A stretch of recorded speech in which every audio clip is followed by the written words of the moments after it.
All right, we'll call to order this evening's work session on shade trees, the proposed revisions to the ordinance. And I see Patricia Farrell at the microphone ready to go. Welcome. Yes, Thanks for being here. Good evening, councilors and Madam Mayor. Patricia Farrell in Public Works Department.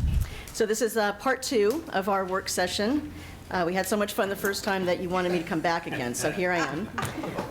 You're very brave. So the focus this time, in the very limited amount of time that we have, is to try to get some direction from council related to the appeals process. I just want to give a brief background for people who maybe don't remember kind of how this all started, because it has been a couple of years ago. But the removal of trees down on State Street really kind of raised a lot of public concern about the existing tree code and the decision-making process. So council asked staff to look at revising the code, which we then did with a citizens advisory committee. Worked on that with them and came up with some proposed revisions, some objective criteria that could be applied that did not previously exist. And then there was also a proposal from the advisory committee to have a citizen-based appeal process through a urban tree commission. So at the last work session that we had on March 9th, there were 2 distinct perspectives on the appeal process that came up, and that's really what we want to focus on tonight to try to move forward here. So I'm just going to walk through this process as outlined, and this would be for people that are for private applicants that want to remove trees mostly. It's not for city projects, city-approved projects. So there would be the notice of request that would go out to the neighborhood association, and it would be posted near the tree with a 15-day comment period. Then there would be a decision by the director, and then the notice of the decision would get sent back to the neighborhood association and to anybody who sent in comments during that comment period. Then the way that we proposed it is that if there's an appeal, it would go to an urban tree commission and then the notice of final decision. Or the other alternative that came up was that the appeal would go to a hearings officer and then the notice of final decision. So we've been working on this for 2 years. As I said, we're ready to start taking it out to the public. We don't think that many of the actual applications are going to result in appeals or even be subject to appeals. So what we'd like from council tonight is some direction about which option do you want us to go forward with, or should we take both options out to the public and see what they think. So again, just here's the kind of the process that we've laid out, and then there is the key point for decision tonight. Okay. Councilor Bennett. Thank you.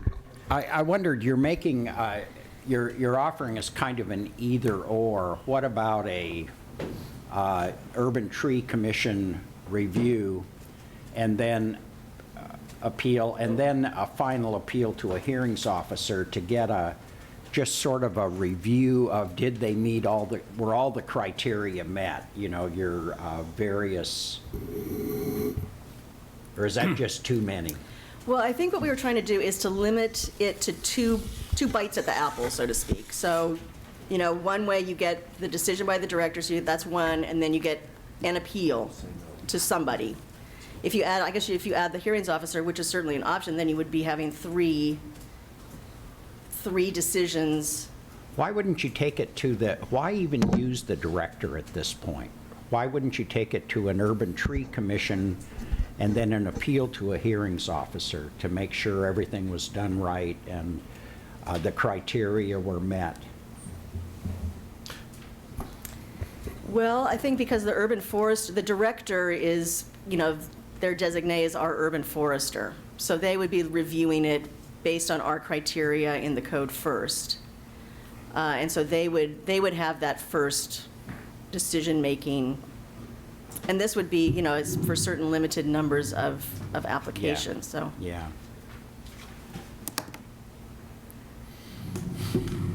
You know, I wish that you had this as a handout because I have difficulty. Neither screen is doing it for me right now. What does it say up there in the top left-hand request box? It says I can read the word request. So proposed tree removal by private applicant. Okay. So in other words, not the city, it's not a city project. Okay. And then the next And then the box next one is notice of request to neighborhood association and posting of notice near tree with 15-day comment period. Okay. And the way it works now, it then goes to a decision by the city manager? Well, thank you. I appreciate that. The way it works now, Something everybody has? no, we didn't send this out in advance. It was being worked on the last minute. Okay, thank you, this is helpful. Okay. Were there questions, Councilor Andersen and then Councilor Bednarz? So when it says decision by the director, this is really a decision by the forester, and the director is basically just going to be signing off on it? Or Well, will the the way it's- director then review what the forester said? I suspect not. I would hope not, because that's why you have a forester, to make those kind of decisions. So the way it's written in the code is that it actually says the city manager or the public works director Okay. or their designee. Okay. So you could, as a practical matter, either one of those two people could designate the forester to be the person to actually make the decision. Yes. I see Director Fernandez is nodding his head. Right. You know, I have some of the same questions that are issues that Councilor Bennett has, and, you know, how often are we going to get an appeal to the hearing officer is kind of my guess, even though if you allow that, I think that might be fine from a procedural point of view. Then I have another question about, you said most of these you didn't think would be subject to review. Now, what does that mean? I mean, subject to review means to me that procedurally they cannot review, but I think you were saying something like, it will be such a cut and dry decision that nobody's ever going to bother to appeal. So, Right, so in SRC in 090, there's a list of the criteria. Got it. And so some of them are, dead, diseased, dying, infected, things like that, which should be fairly cut and dry decisions. And so urban foresters have knowledge in those areas, and there's a risk assessment form and things like that, so well, that's what I was thinking. I would think you're being a little optimistic on that. To me, subject to appeal, the objective criteria would be the tree has to be 48 inches in diameter or circumference at, at chest height, and if it's 47 inches, you don't care. I mean, that to me is an objective fact that cannot be appealed, whether the tree is dead or not, or whether the tree can be brought back to life with judicious pruning. To me, that's. So, Councilor Andersen, I believe what you was also referring to is that these decisions are private party requests to remove a tree that are subject to appeal. A tree that's going to be removed as part of a city project where the city is essentially the one cutting the tree would not be subject to appeal. Okay, no, if that's the case, then that's so. But at the beginning of this, we were told this only applies to private parties, not the Right. city. Correct. Right. Okay. Right, so the issue here, I mean, what would come up? A private party, the street tree's blocking their sign. The street tree sheds a lot of leaves. The person is allergic or thinks they're allergic to the tree. So it's really those kinds of, if the trees, if it's one of the criteria, the tree's dead, the tree's dying, the tree is infested, those are pretty basic, and the forester. So it's really those issues. We did a little analysis. We've averaged 5-6 appeals a year, Jan. Yeah. So of course, prior performance doesn't indicate future earnings, right? So, but we can count on between 4 and 6 appeals a year of these on average for these kinds of things. So that's really where the decision's been made. It was, yeah, it should come down, or well, no, this is a healthy tree, and your reasoning really doesn't meet any standard. So you need to take it to an appeal body to make a decision. Because our decision is we don't want to cut down the tree, or boy, yeah, we agree with you, but the neighbors love that tree and want to appeal it. These trees, what we're talking about, are trees that are owned by the city, so it's a city asset. So it's really, it impacts the people. Some people like it, some people don't like it. So that's what this appeal process is for. One final question, Mayor, Yes, if I may. Is there currently an urban tree commission? And if so, I'm sorry if I'm showing my ignorance. Is there or is there not? There's a Shade Tree Advisory Committee. And would that morph into the Urban Tree Commission? Right. Okay. Yeah, it would Right. take its place. Well, We're just renaming. we're renaming the Shade Tree Advisory Commission as the Urban Tree It's an Commission? advisory committee, it's not a commission. Okay. Yeah. And yeah, so today, the Shade Tree Advisory Committee is advisory to the director. So they make a decision, and then I either agree, disagree, or modify their decision. What this process, the way this process is set up to do is, it clarifies that, administration will make a decision if they want to appeal. A body, whether it's the Urban Tree Commission or the hearings officer, would review the materials, and then it'd be a true appeal. And then they would render a So they're decision. coming in, by whatever name, they're coming in after the director's decision as opposed to before the director's Right. decision. Thank you very much. I'm going to jump in here for a second, and I have several people on the list who have asked to speak or have questions. But my distinct recollection was that at that work session regarding this subject, that we directed staff to come back with a plan that utilized the expertise of the city employees who are trained and knowledgeable and experienced. And I see Jan here, and Patricia Farrell is here. And we asked you to come back with sort of a triage of how our experts already on staff would manage this process. Right, and Mayor, we essentially, the process already has that, so when you look at the request, the notice, that decision point is really managing that process. So the criteria that's laid out in the proposed changes to 86 have that process. Really, what we believe, the only issue that's in question is, so what is the appeal process? So we've rendered a decision, somebody doesn't like that decision. Should there be an appeal process? The one thing that the Councilor Bennett's motion made clear is that the appeal should not come to the city council. There should be the original motion said that there should be, the process should be something else.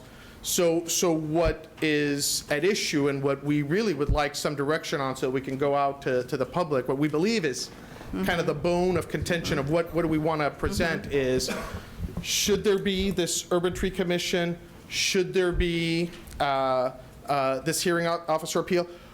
Or I guess the other option, which we don't have up there, but it's clearly an option, is should there be no option? It's a city asset. That's exactly right. It's a city asset. Exactly right, Mr. Fernandez, because that's what we talked about at that work session, was that we have the expertise right here among you, and you could be the final decision maker. And we asked you to come back with a kind of a triage of how that would work through your department, utilizing the expertise that we have. So that was one of the things we asked, and I would like to be able to see that on the chart, and not only be given these two choices. Because the number one question then, after that is, the number one question is, should there be an appeal? That's what we were talking about last time. Do we even need this process? Several of us were confident that we have the expertise on our staff to be able to decide whether the tree should come down or not. Patricia, do you, in your backup slides, do you have the criteria? Yes. Yeah, so we have we have all the slides from last time. So really, I mean, and I know if you couldn't read the other slide, you certainly won't be able to read this I'm one. not going to do any better. Actually, I can read that. Okay, but so that one, that's the criteria. So when you look at the box that says the director's decision, it would be based on that criteria, and what the council, the policy direction would be, follow the criteria, and if it meets, it meets. If it doesn't meet, it doesn't meet, and that's it. It's a city asset, and the decision is made. And really, we're looking for, we see this very much as a policy item. Right. It can, any one of the citizen appeal body, hearings officer appeal, no appeal, really can, I mean, Right. you Okay. could do a Okay. subset where the urban forester would make the decision, and then if there was an appeal, the appeal would come to the director. So I guess we could bifurcate that a little bit. could, okay. Yeah, I guess Okay. it could be done that way, and Okay, so shall we assume that that's one option? It goes to the forester makes a decision. If there's an appeal, the appeal goes to the director, and that would be that. Okay, so I'm going to just arbitrarily now call that option 1. Okay, even though we don't have a slide that just shows that. that's fine. Okay. That's fine. Thank you. Okay. Now, we'll go back to Councilor Bednarz, then Councilor Dickey, then Councilor Lewis, and I think Councilor Benjamin, did you have your hand up? Okay. Thank you. So thank you, Councilor Andersen and our mayor as well, because you've asked all the questions, mostly of that I was going to ask in the first place. Great minds think alike. I did want to have a little clarity, though, to one small issue. What's the difference between a commission and a committee? And what's the authority level between those two? The Salem Revised Code talks about boards and commissions, so the Planning Commission, Ethics Board, things like that. Committee is really in reference to what's usually a council subcommittee, but it's a loosely undefined term, so you can have it mean whatever you'd like. So does a commission and a boards and commissions, is there much difference between those two? No.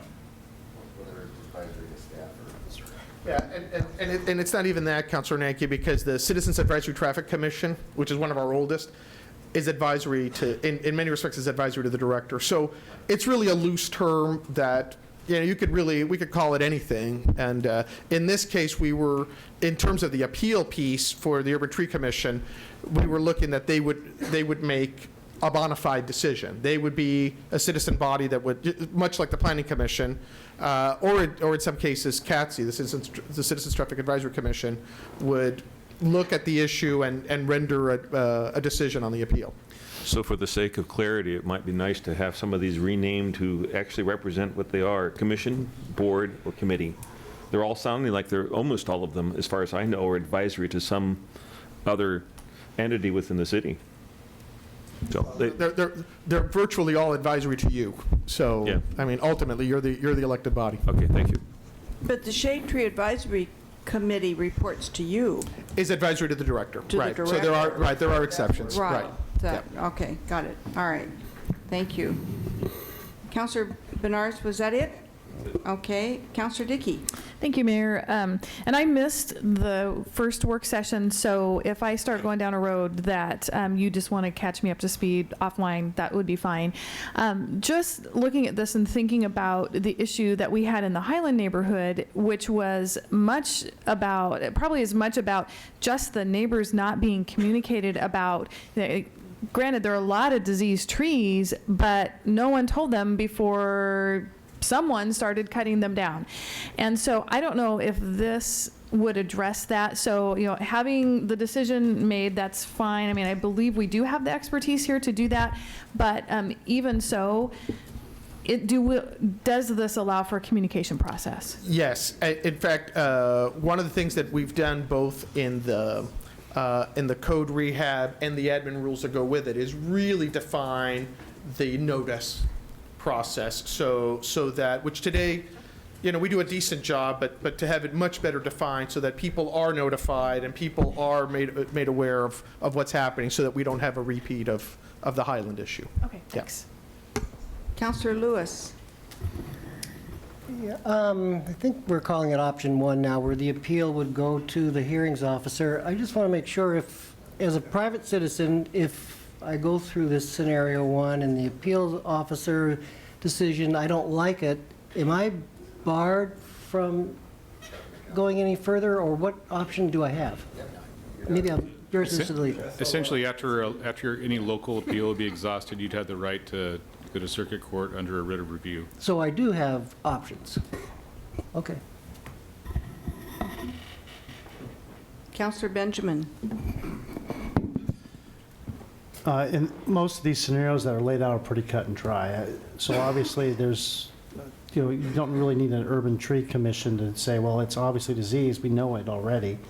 But my concern is if somebody's doing some construction and it's unavoidable, and then its decision is, yes, you can remove the tree, given our tree canopy is dwindling in many cases and not up where it should be, is there a way to also require replanting of a tree somewhere else? Because I'm kind of looking forward in regards to these bike boulevards. We've already discussed that there's going to be a large swath of trees that are mature, and to have an adequate bike boulevard, all 8 of them are going to have to come out. Yes, so replanting is required. Okay, so that is in there, Yes, okay. yes. So if a tree comes out for some reason, then it is required to be replanted in the same location or in another nearby location. Perfect, thank you.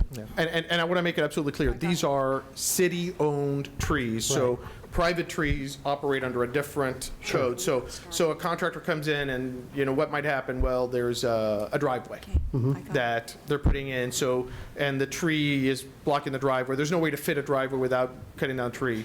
Then that would be that process. It would go through this, and then the replanting would come And into then the effect. replanting would come, and so that's a nice full cycle kind of thing. Right, Be able absolutely. to replace what needs to be fixed at that time. Perfect, thank you.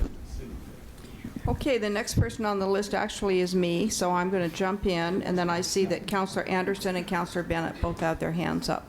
And I've been reminded that we need to be watching the time as well, and so we're in a crunch. But, so one of my other questions is that an issue that I think that council needs to make a decision on and provide input to is, should there be an urban tree commission? We've been talking about trying to reduce the numbers of commissions and boards and try to streamline some of that, maybe combining some of them, maybe trying to reduce some of these processes so that we're not requiring the public to go through so many hoops and loops, and we're not having to recruit all the time more people for boards and commissions. So I raised the issue, do we even need an urban tree commission?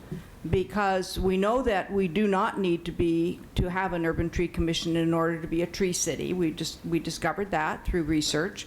And if we have staff that can make the decisions, then it seems to me that we don't even need to appoint an urban tree commission.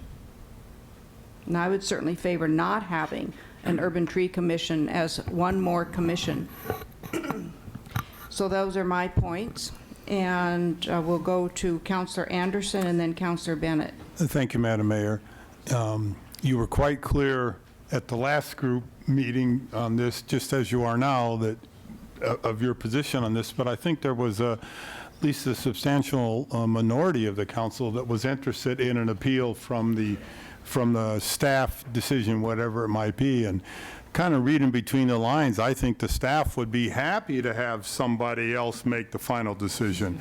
So I don't know whether that chuckle from Director Fernandez is assumption or not, but you know, so I would be in favor of an appeal, and if I had to decide today, I would say the appeal should be to a hearings officer as opposed to Urban Tree Commission. Mm-hmm. Yes, Councilor Bennett. Thank you, Madam Mayor. Following up on a couple of things, in the case of a bike boulevard, that's a public action. That's not covered by this. That is, yeah, that'd be the main thing. That would be a different kind of decision. I don't think that was clarified for you, and I think that's important. I guess there are a couple of things that I think are really important, and I think Councilor Dickey hit upon it. It's really the public, it's a public involvement portion. And we're talking very few trees where this would happen, but in neighborhoods like mine, which is tree lined with mature trees, it is really an amenity in the neighborhood. It affects property values. They are city-owned. I would just remind you, city-owned means publicly owned. And I think that's really important, that for my neighborhood, if someone removes a major tree, it has an impact along the street. It just changes the landscape. And I went through this within my first month or so on the city council, due to a public action, which would not have been affected by this, but I had 2 mature sweet gums that needed to go. Okay, they needed to go, but it was a shock when they went. And the notice was like 7 days. It was very, very short. No indication of who to talk to if you had a question like, why are you taking out these 2 annoying but beautiful trees, both in the spring, summer, and fall in particular. They're particularly spectacular. I was immediately contacted by the neighborhood group with a real interest. What's going on at this house you own, Bennett? And I had no answer, except that the sidewalks were being repaired, and it was clearly part of that project. And the example, I think, out in Highland, Councilor Dickey and I are real familiar with it because we share that area, was really stunning what happened out there. We're talking multiple trees that really needed to be dealt with, but the neighborhood is used to a tree lined with flowering cherries. Beautiful, beautiful thing. And it's one of the things that makes Columbia a really beautiful street. And they just wanted to know what was going on and had no avenue to really find out. What this gives is what I think we were missing all along the way, which is an avenue for the public to in any way participate in a discussion about their trees. The membership on the group that developed this included Mike Erdman from the Home Builders. I talked with Mike about this. No problem. He agrees with this approach, including the Urban Tree Commission. So it's not like this hasn't been vetted with a number, and I've talked to others on that work group. This worked. This comes along with, I think, strong recognition. I'd be more than happy if we could send this out to the neighborhood groups and the public for comment, looking at both possibilities. An Urban Tree Commission and hearings officer, kind of hear what we get back on this. But we've been down this, at least in my ward, enough times that there is just a crying need for some sort of public participation process. This has nothing to do with private trees, has nothing to do with public works projects. It is the decision to eliminate one of these major valuable trees in a neighborhood or in an area that just needs some discussion. And most commonly, it just needs some discussion. It isn't a real complex thing. Generally, the issues are pretty cut and dried. It's diseased, it's dying, it's dead. This just gives the public a chance to find out during a 15-day period, God, what's going on? Why is my neighborhood being changed so dramatically? I really think we ought to at least move ahead toward a public engagement process around this to hear what the public discussion is like, and then make a decision on whether to take this to first reading and a public hearing after that process. And I think that's all I'm looking for in this, is a chance to engage the public on this issue. Okay, I'm going to have to make a decision here because this is a very important issue, and we've held this as a special work session to deal with this, but we've crowded ourselves with a second work session. I'm wondering if we should cancel the second work session so we can complete this work in a timely fashion today and hear from people and get these decisions made. Well, we can't make a decision technically. Well, I know, but I mean so that we can give proper direction and et cetera. That's what I was And gonna, that's why I held my hand up to Okay. ask about next steps. You're welcome to continue this work session. If we run out of time for the second work session, we can try to reschedule it. I will tell you that the idea to hold the work session now for the commercial grows is time sensitive given the state of legislation and the rulemaking on the issue. Okay. All right, Councilor Nanke. Yeah, thank you, Madam Mayor. And yeah, that was my question. It sounds like we still aren't of one mindset on kind of how we lay out what options to send out, and so would it not be better to have it as an item to come onto the council agenda and we can deliberate what we want to send out? to people, because I think we all want it to go out somewhere, but we need to figure out what that is. I'm And it not sounds like certain we're that's mixed. true, Councilor Nanke.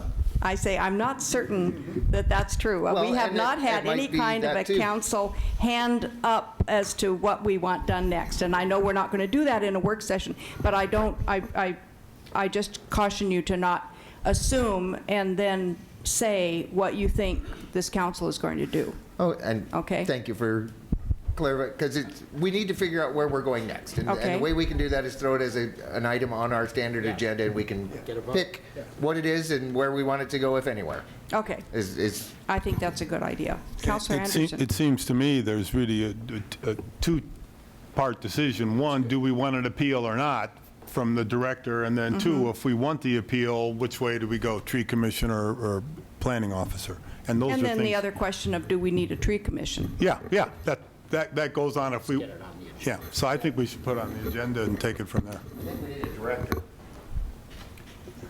Councilor Bednarz? Perhaps you could flip back to one of the beginning slides where you had the notice, the picture of a notice. Picture of the what?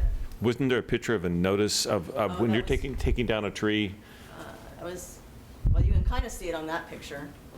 My point was is that Yellow. one of the conversations is I didn't know the tree was coming down until they were taking it down, even though it's been out there for 2 weeks. A sign, is it just something that's taped onto the tree? Is it something like a yellow ribbon that goes all the way around? Is it one of those A-frame signs with something on either? It's just a yellow piece of paper that's attached to the tree, and it's a 5 or 7 day. 7 calendar days. 7 calendar day notice, but it's not a comment period. Okay, and is there anywhere, if somebody said, gee, why is this tree taken down, is there a place on our website that they can go to that they can look this up? There's a phone number on the sign, right? Yeah. So- And the reason why it's coming down on the sign also. So there is basically a person could call in, ask the question, why is it coming down? They don't have to be in the dark. And I take it these notices are they 8.5 by 11? They're bright yellow from what I can see there?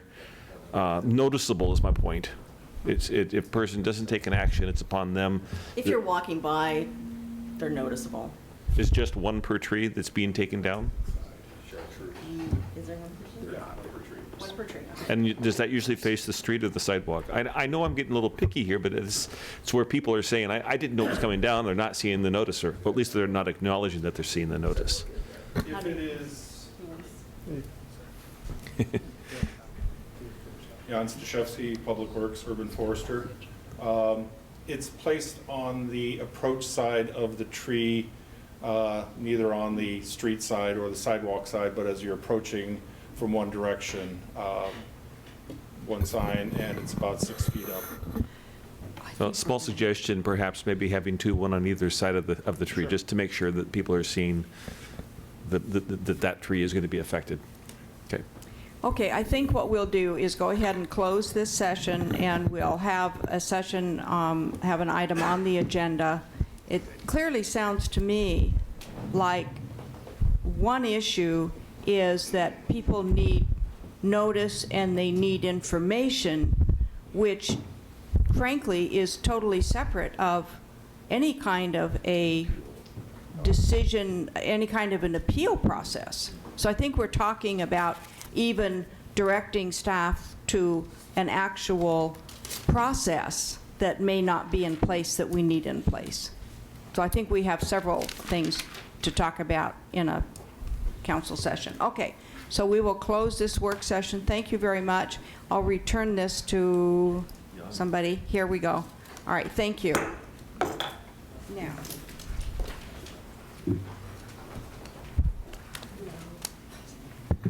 If counselors would like to, their dinner is served over here at the side. If you want to pick up your dinner as people get rearranged in the council chambers.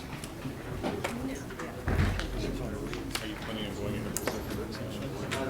Well, I don't know how much time. Thank you, Madam Mayor. So we'll try to make this as quick as we can, given the time. We wanted to talk to you tonight because as of January 4th, 2016, the state of Oregon will begin accepting licenses for commercial growing of marijuana.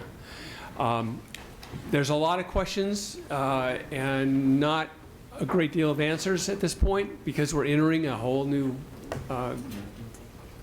ground. But we do know that under today's zoning ordinance, and on the screen there is a map of the zoning for the city of Salem. So everything that's colored on that map is inside the city and is zoned one way or the other. We do know that growing marijuana today would be considered an agricultural use, and agriculture is permitted in just about every one of those zones, including the yellow, which is single-family residential. We are aware that because of our research in what's been going on in Colorado and in the state of Washington, that these large commercial grows do have the potential for having impact on adjacent properties. These impacts can consist of odor, the security that it would be required in a lot of cases could be unsightly, fencing and bright lights and that sort of thing. These areas can be a target for theft. And so because of the potential for impact, we wanted to have a conversation with the council about what we might do, you know, instead of leaving the ordinance, the zoning ordinance at, you know, just as it is today. With me tonight, Chief Moore, Skip from police, Bryce and Lisa from planning. We've done some research. We can answer your questions, but basically we just want to know, does the council, you know, is the council concerned about this? And if so, we need, and you would like us to consider, you know, putting together a zoning code amendment to restrict this use. We need to get started on that soon, because the time it'll take to put it together will put us pretty close to the January deadline. What we are proposing for your consideration is, rather than allowing it in all of those areas, to restrict it to the industrial zones. And the first one that we have on the map there is IG. That's probably the most logical one. It's the zone that allows uses that have impacts, you know, odor included. It's also the zone that where most of the interest that we've had expressed to locate these are in these areas. We have existing grows for medical marijuana. We have 8 sites today in the city, and 6 of those are in the IG zone. If we were to broaden it beyond the IG zone, we would suggest we add the industrial commercial zone, which is the purple areas. And then if we were to broaden it further than that, we would suggest we add the industrial park zone, which is the pale yellow areas. This would be consistent, you know, one or more of these industrial zones would be pretty much consistent with most of the jurisdictions that we've contacted in Colorado and Washington. There are some that allow it in broader areas, such as commercial areas, but they're the minority. So we think this probably makes sense. We would suggest that if you're interested, we could get started in the process. And the next steps would be, I think we have a chart here for that. So we would draft the proposed amendments. We would bring it to council so that council could initiate it if you so choose. Because we're talking about a code amendment that would apply to properties pretty much citywide, a citywide notice will be required. We'll have to send a notice to every property, or pretty much every property owner in the city, giving them notice of the proposed change and the public hearing date. We would schedule the public hearing at the Planning Commission. They would make a recommendation to the City Council, and then you could decide whether to have your own hearing or just advance it to second reading. Again, the key point is we don't have a lot of time. If you want us to do something, we kind of need to know pretty quickly so we can get the process started. With that, we're all here to try to answer any questions that you have. Okay, I saw Councilor Dickey's hand, then Councilor Lewis, then Councilor Andersen, then Councilor Bednarz. Counselor Benjamin, did you have your hand up? Okay. Could you go back to the map? The one with the purple on it. So what kind, I cannot read. The purple is industrial commercial, is that right? The IC zone, right. Okay, so I see some very specific areas that the grow sites would be limited to, and it looks like, and I can't see this map very well, it looks like a lot of them are located in 2 specific areas of town. Much of it looks like it might be in my ward up there at the top.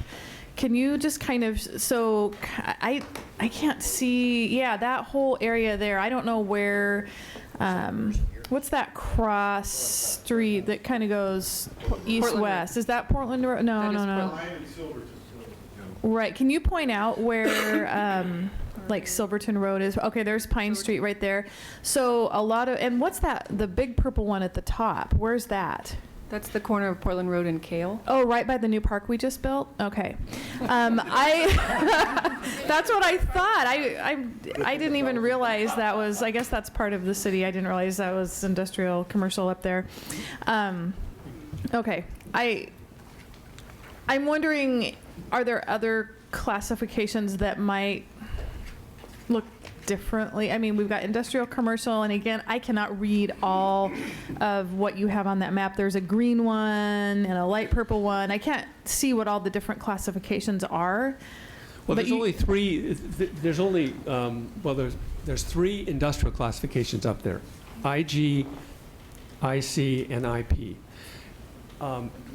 The other one that's out west of the West Salem area is our only agricultural zone, so but that would also be a zone that would allow it. But we're suggesting, our best thought is that we limit it to IG. That was the first map. That's just the gray areas. Okay. And those are generally located around the McGillcrest area, Okay. up near the Salem Parkway, up in that area. Near the prison, so Yes. the word can walk by. Right. And then, yeah, and then in the southeast there. So I guess, I don't know if I have a comment as much as a question. Just like the last work session, it would be really helpful even in advance to have some of these to be able to look at. So when you do bring it back, we can have kind of studied it a little bit, just because it's hard to see, and I was Sure. kind of unclear on which classifications, because I can't read the key at the bottom. So, Sure. Okay, thanks. Counselor Lewis? Thank you. Do you have examples from the other municipalities? Are they limiting these grow sites in size at all?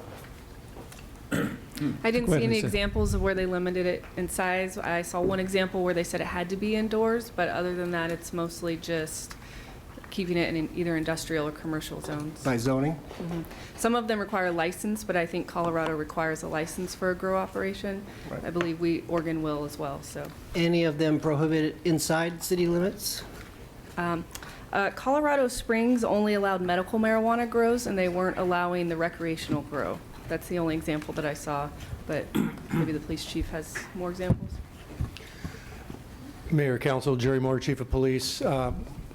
Deputy Chief Miller and I contacted some officials in Colorado, and there are some cities that don't allow large grows at all, and that was what Colorado's legislature, I guess, the laws they enacted. Some cities can opt out from having them at all, so there are some that don't have them. Sure. So as far as the Measure 91, the measure sets forth a petition process where cities can take it out to the vote of the citizens, decide whether they want to allow commercial marijuana within their jurisdiction. As you may have recalled with the earlier measures that went through, there was a Cave Junction case that ruled in favor of cities that said that we could outright prohibit medical marijuana dispensaries because the legislature didn't adequately preempt local governments from acting. Measure 91 kind of cured that preemption issue as far as the state versus the city is concerned. So this measure does absolutely preempt the cities from going against what the state wants. However, there's still the issue about the federal preemption because marijuana is still a controlled substance under federal law, still illegal under federal law. And a lot of folks believe that we could go ahead, cities could go ahead and just prohibit marijuana sales of any form, because that would be consistent with federal law, and the state couldn't prevent us from doing that. Well, my question, not the sale, it's the large grow areas. I mean, I'm not necessarily talking about prohibiting the sale of it, but inside city limits, I can see an argument for not having large grow areas. No matter where you have it, inside city limits, you're going to have an issue of how it affects property values. Large grow areas, inside, outside, doesn't matter. So if the city has the opportunity to say large grow areas or control it, size, that's something I think we should consider. Councilor Andersen, followed by Councilor Benjamin, and then Councilor Bennett. Thank you, Madam Mayor. I happen to be on the board of directors of the Oregon Law Institute, and in that capacity, I was the co-chair and planner and MC of a day-long seminar last Friday on the new Oregon marijuana law, looking at all aspects except the criminal aspect. And I would urge that we get going on this, because there's lots of issues out there, zoning just being the one that is going to face the city, but from that kind of, everything else will start flowing from that, landlord-tenant, all sorts of other kind of land use things. And the city attorney is exactly right that at some point there may be some challenge under the federalism provisions, but right now individual cities can't go against the, they can't just prohibit it.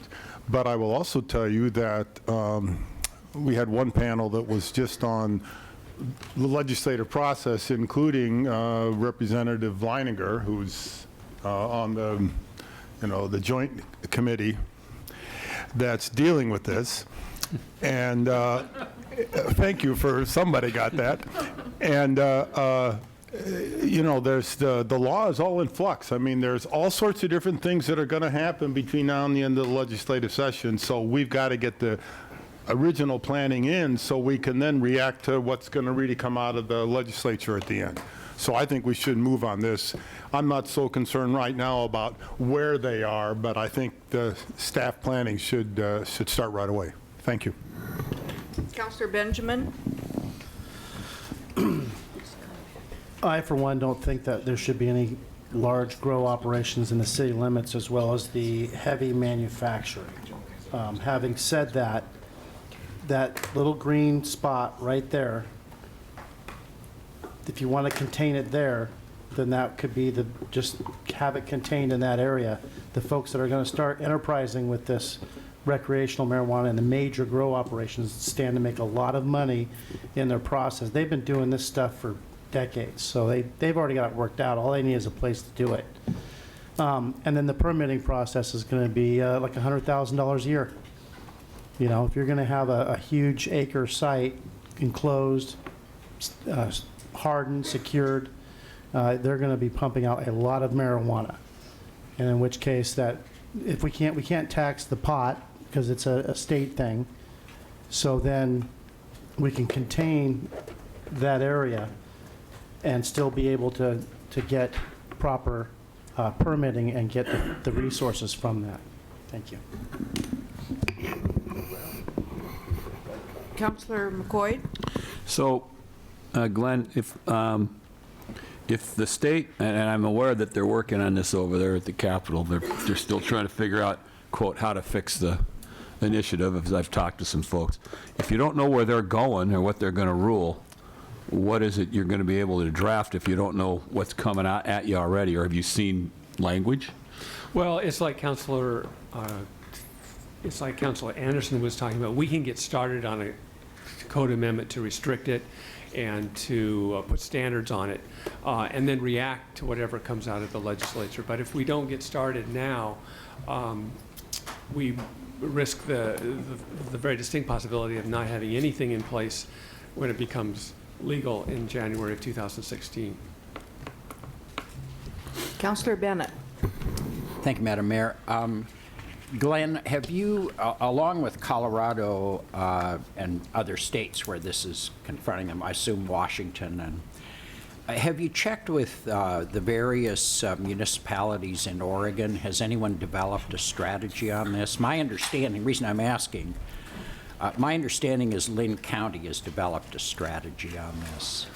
We haven't checked with Lynn County, I don't believe. We did check around here. We checked with Kaiser, we checked with Marion County, Polk County, and they're not doing anything at this point. I talked with one of the Lynn County commissioners, and he indicated that he thought they had found some sort of planning scheme that deals with it. If you take a look at it, one of the questions that I had was whether, and I don't know how technical this gets, but is marijuana a crop under the Department of Agriculture in this state? Is it considered a crop? Well, that's a very interesting question, and I'll let Lisa tell you what she found out about that. Okay. Sure, thank you. My understanding is that when medical marijuana became legal, the Department of Ag said it's not a crop because you can't make a profit on medical marijuana under the rules. So medical marijuana has been legal for a long time now, 10 or 15 years, and they've always said it's not a crop, therefore you can't grow it on exclusive farm use land in the state. However, that wouldn't apply to recreational marijuana because the whole point is to make a profit. And so my understanding is that you will be able to grow recreational marijuana on EFU land, and it will be a farm crop.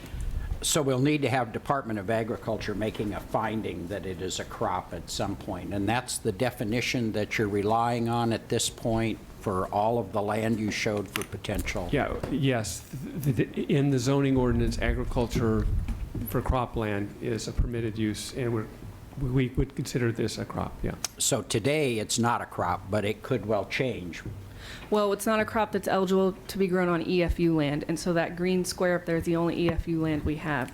We do have medical marijuana facilities that are already being utilized in the city, so that's the red dots here. These are the ones we know about. So these are being grown inside buildings and industrial land, so it doesn't really matter what Department of Ag says because they're not using it for EFU land. So under the zoning code, it's just a crop. So. Well, I would hope what we do is just instruct staff to return to us with a recommendation.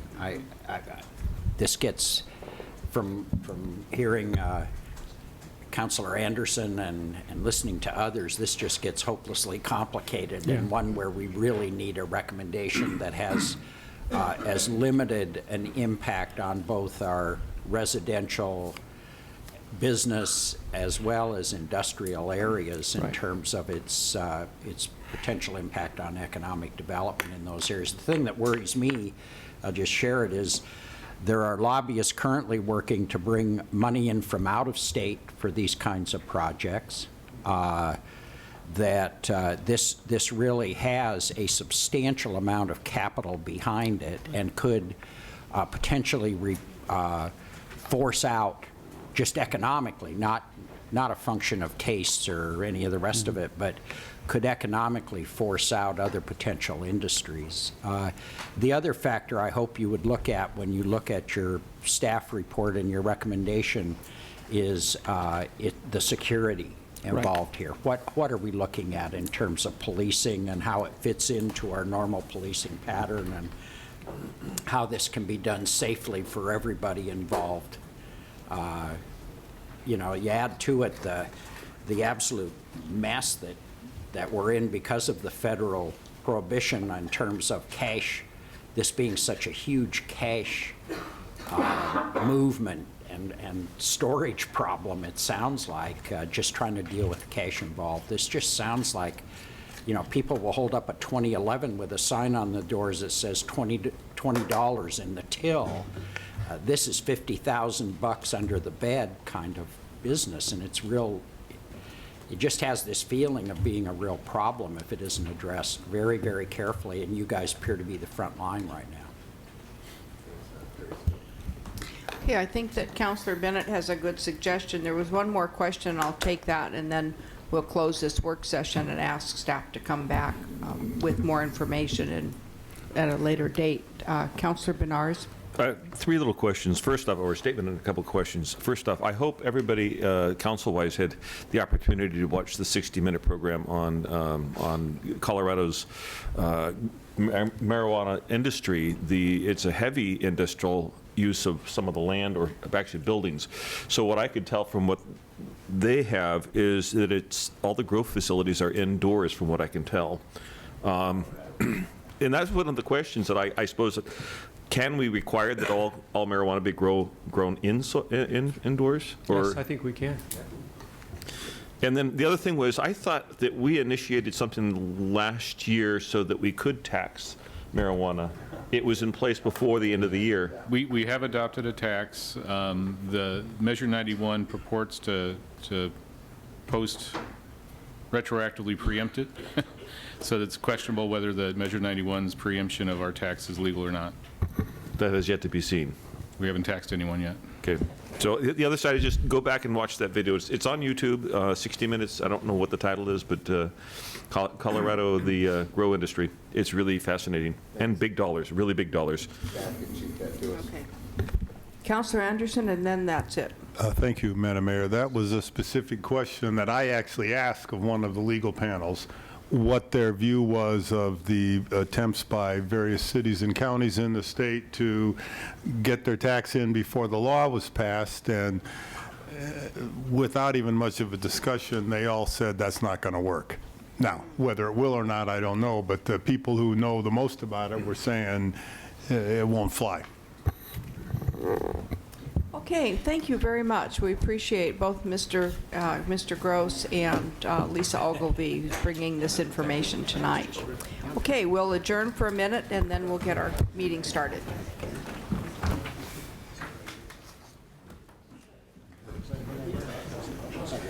All right, better late than never. We will go ahead and open this meeting of the Salem Housing Authority. Today's May 11th. Time is a little later at 6:54.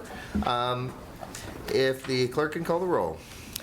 Commissioner Andersen? Present. Commissioner Bennett? Here. Commissioner McCoy?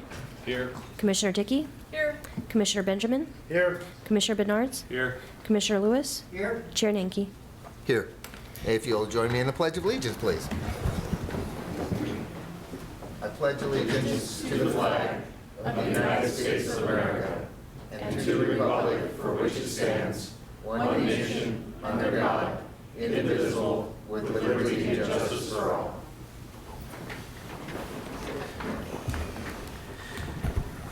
Thank you. There are no additions or deletions to the agenda for the Housing Authority. There is also no one signed up for public comment. Is there anyone in chambers that wish to speak in front of the Housing Authority? Seeing none, we will move to the consent calendar, and I would entertain a motion to approve such. So moved. Second. Approved by Member Bednarz, seconded by Dickey. Any questions, comments from the board? Any items that Director Wiltz would like to we'll go backwards to Member Andersen. Thank you, President Nanke. I just want to commend the Housing Authority for this thorough report that explains everything, and commend you also for the very important, vital work you're doing here in the city of Salem. So thank you, and please convey that to all your staff, please. Certainly will. Thank you. I do, Mr. Chair, really quickly. I'd like to just acknowledge that Lynn Hope from Marina Company LLP, our auditor, is here. If there's any questions, sounds like there's not, but she is here. Also want to put a little reminder out for June 23rd for a grand reopening of Parkway and Robert Lindsay Tower. If you need any additional information, I can certainly get that out to you.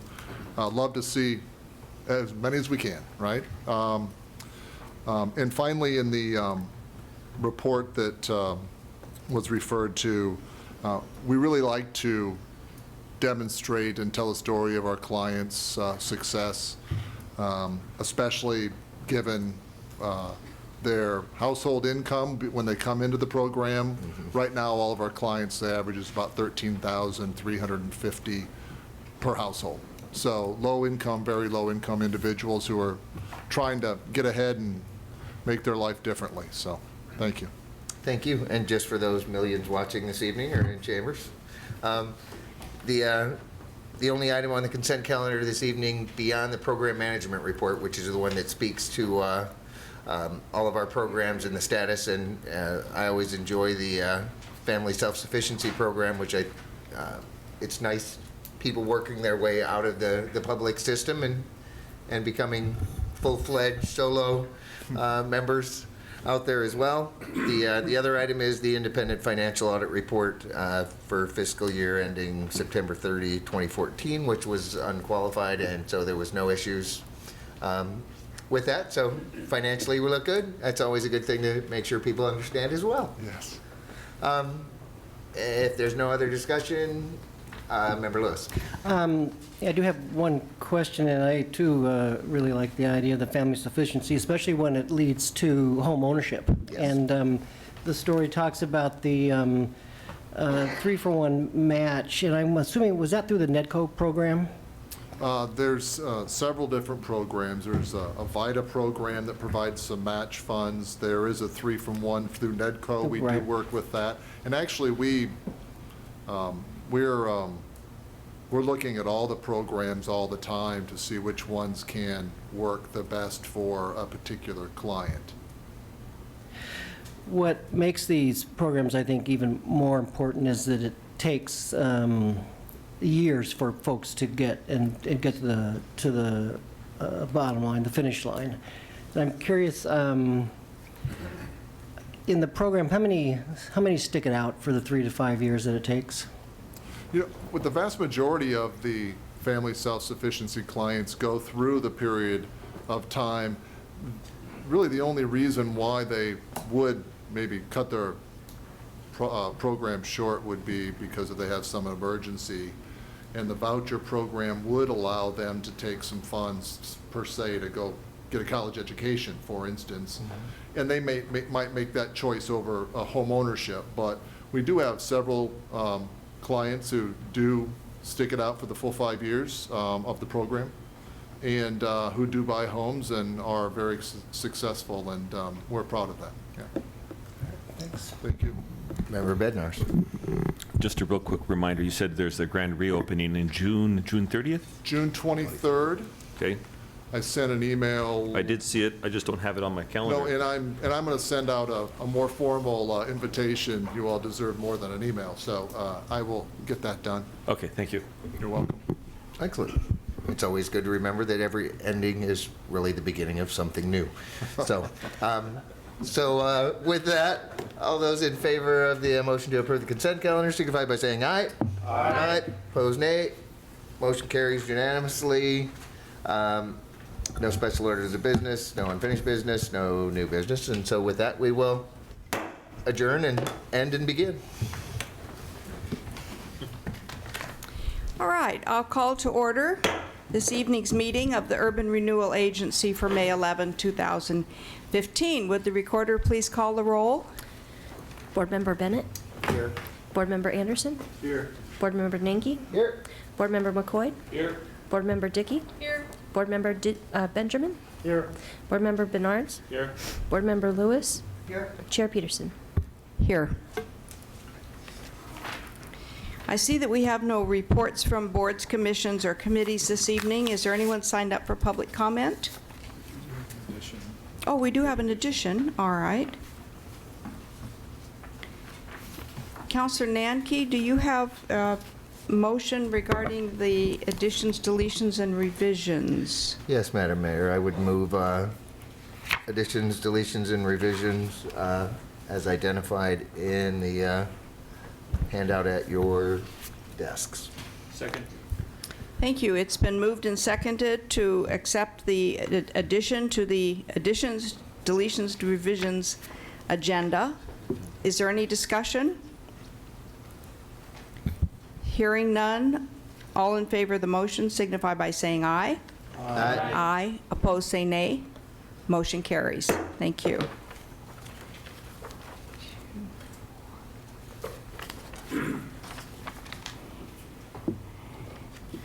All right, and do we have anyone signed up for public comment? Oh, the sheet is bare. Was there anyone in the council chambers this evening that wanted to testify on an item this evening regarding the Urban Renewal Agency?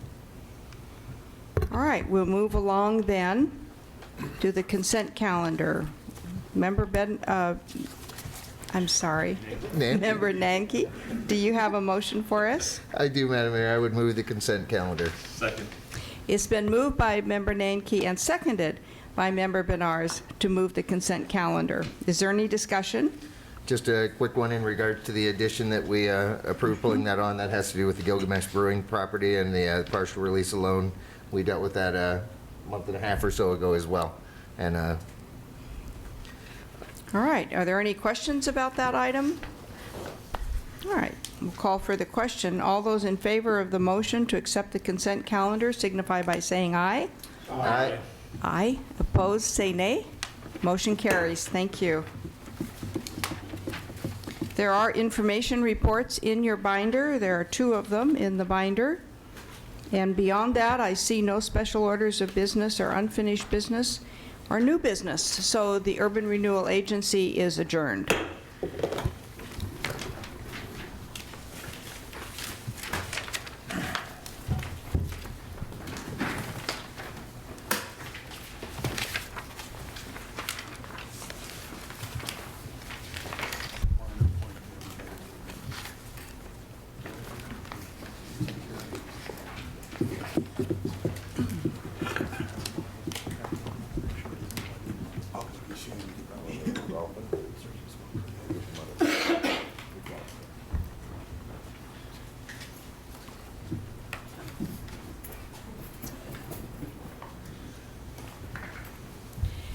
All right, I will now call to order this evening's meeting of the Salem City Council for May 11, 2015.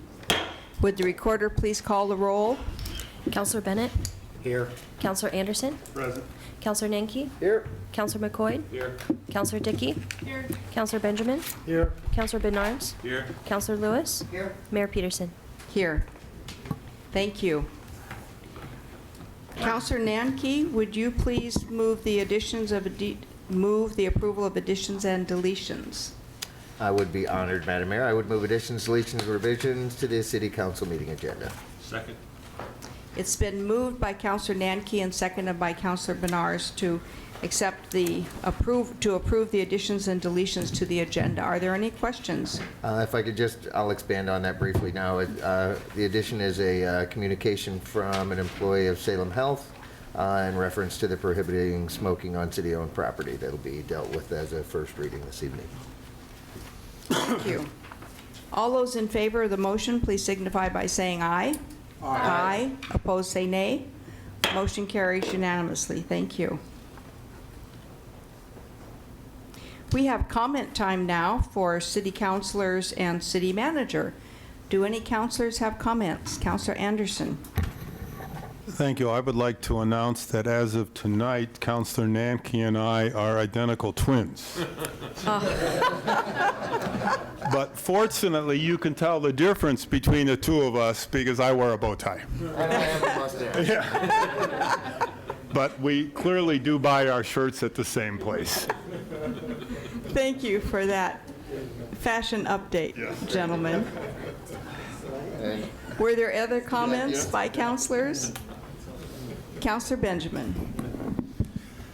I'd like to invite folks to get together with their neighborhood association, find out more information, and get connected to the community and the city council by taking the time to work with your neighborhood association.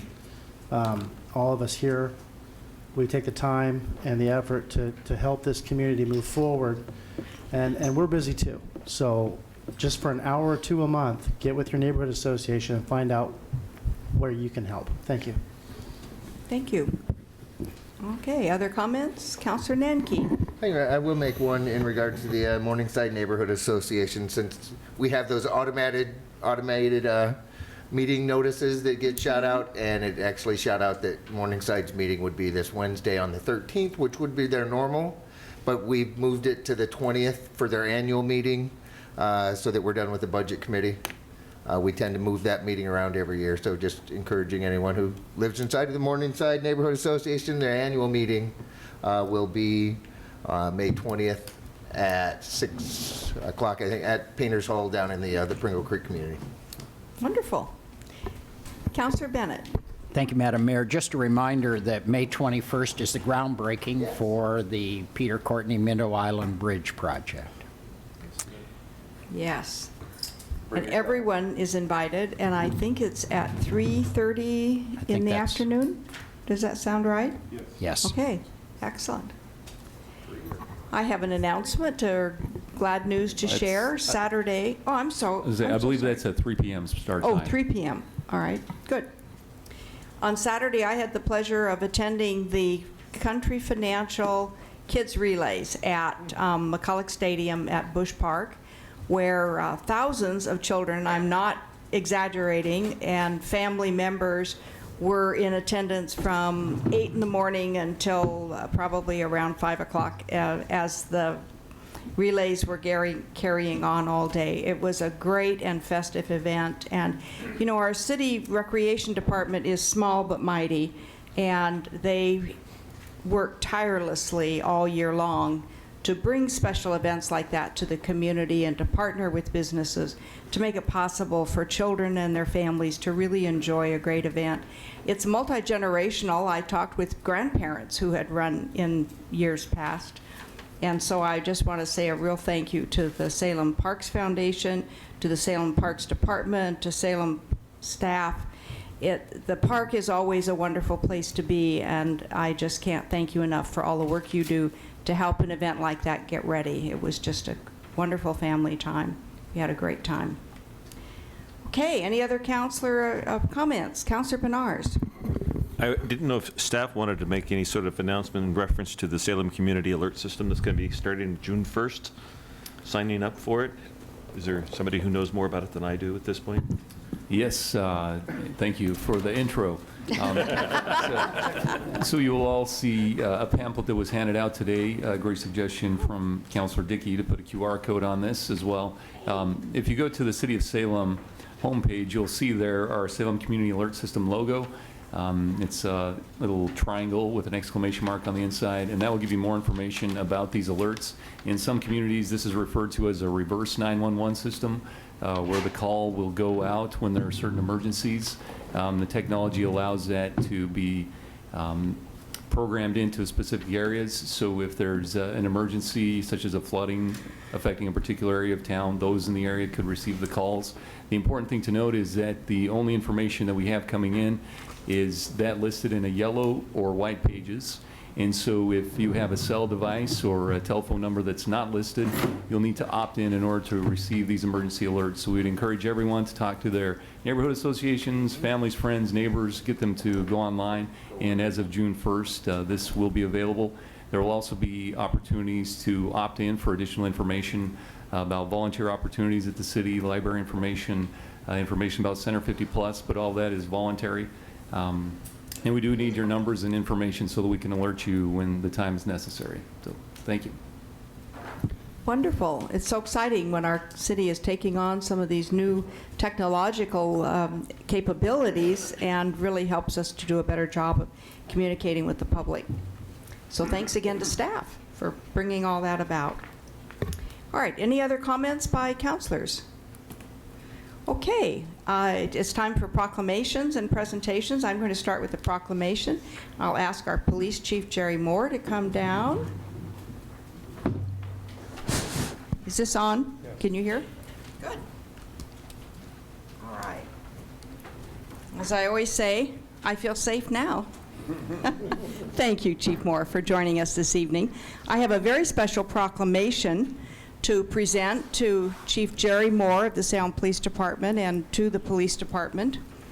Whereas in 1962, President John F. Kennedy signed a proclamation designating May 15th as Peace Officers Memorial Day and the week in which it falls as Police Week. And whereas there are over 900,000 law enforcement officers serving in communities across the United States, including the dedicated members of our Salem Police Department. And whereas the members of the Salem Police Department play an essential role in safeguarding the rights and freedoms of the citizens of Salem and serve their community by protecting its people against violence and disorder, protecting the innocent against deception, and the weak against oppression and intimidation. And whereas since the first recorded death in 1791, more than 20,000 law enforcement officers in the United States have made the ultimate sacrifice and lost their lives in the line of duty, including one member of the Salem Police Department. And whereas May 15th is designated as Peace Officer Memorial Day in honor of all fallen soldiers and their families. Now therefore, I, Anna Peterson, Mayor of the City of Salem, do hereby proclaim May 10th to the 16th as Police Week. And we ask all residents of Salem to join me in publicly saluting the service of law enforcement officers in the City of Salem and all communities across the nation. Chief, it's my pleasure to present this proclamation to you.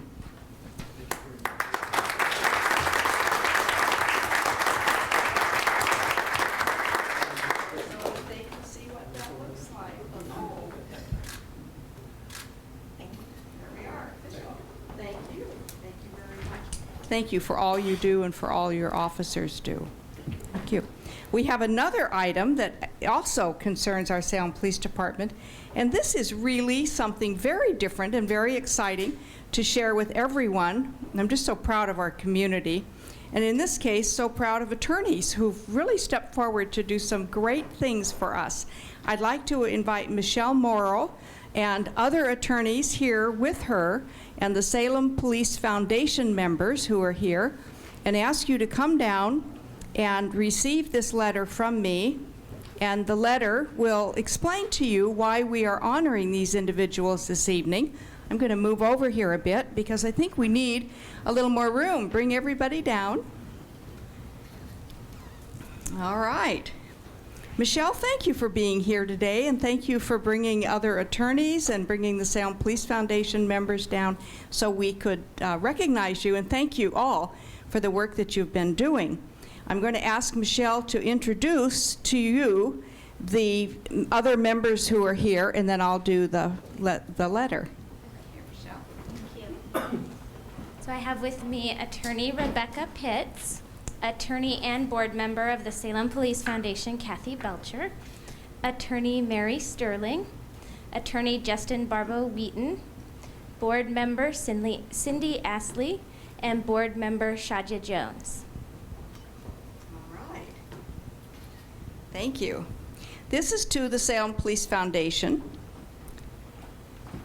The mayor and city council would like to recognize and express our appreciation to the Salem Police Foundation for arranging the recent Wills for Heroes event. This event, promoted by board member Michelle Morrow, teamed local attorneys with Salem Police Department officers to create wills, advance directives, and powers of attorney for the protection of officers and their families. 21 Salem area attorneys provided their time and expertise to the officers at no charge. In keeping with the mission of the Salem Police Foundation, the attorneys wanted to give back to the officers who provide safety and security on a daily basis to Salem residents and businesses.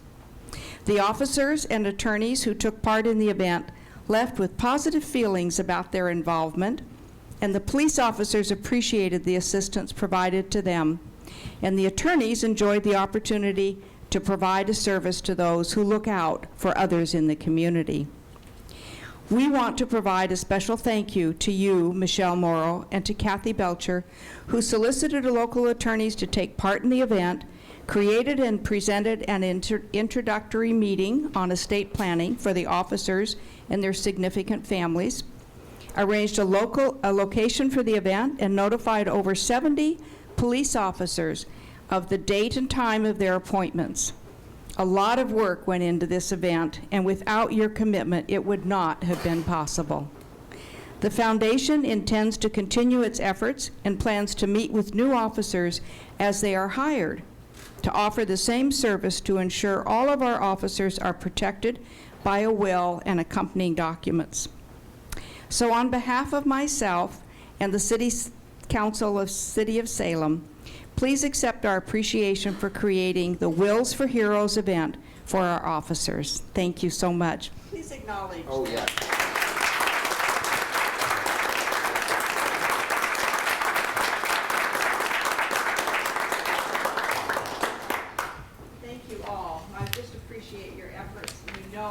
that you're making a difference for our families in law.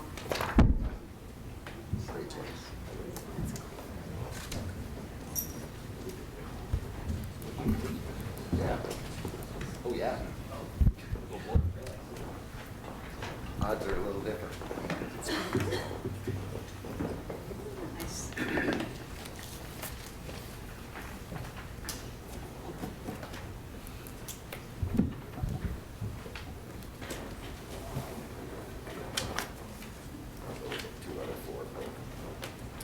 All right, along those lines, I should have noted also that officer dog Bosco is back to work. If any of you saw his picture in the paper, he was not available for an interview. He was busy working, but he did have a nice picture in the paper, and he's back to work. We're so pleased that he's recovering from his injuries. So there we are. All right.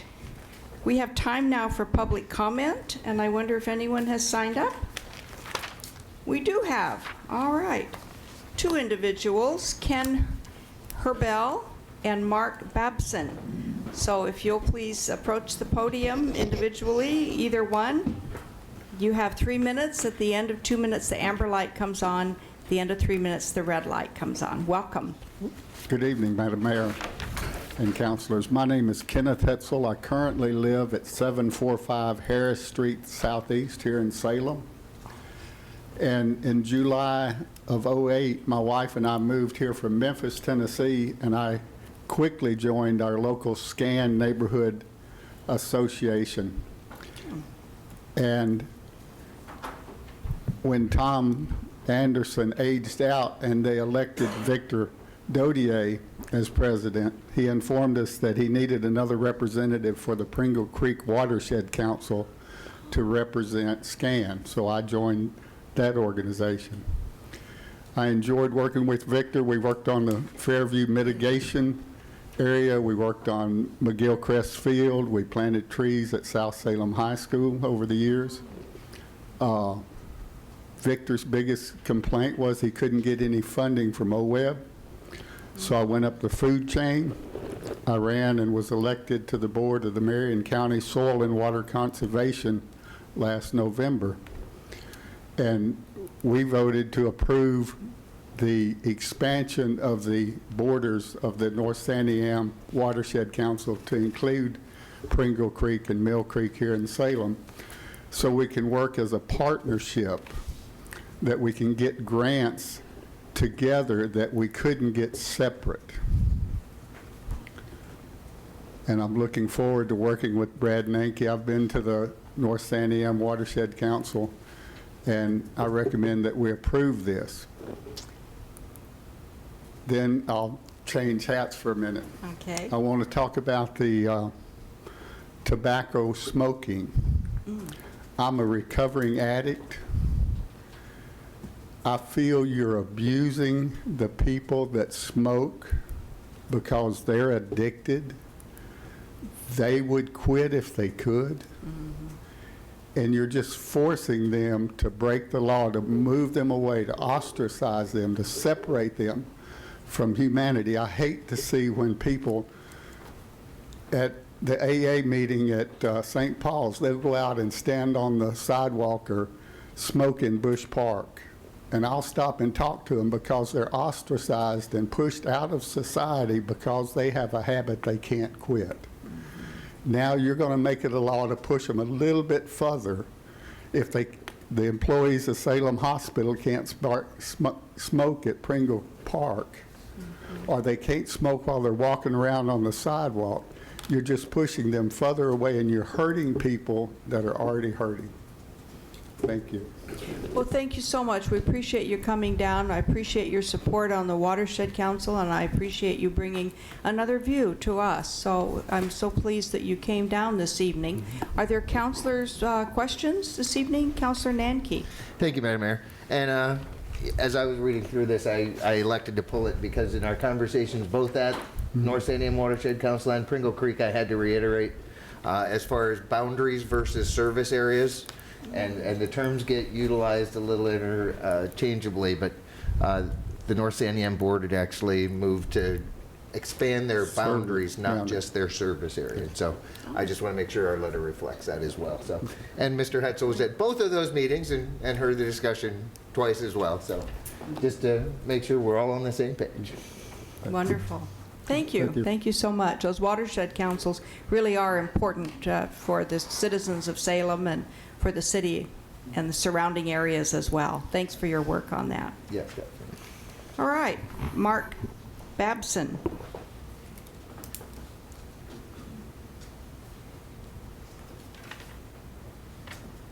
Welcome.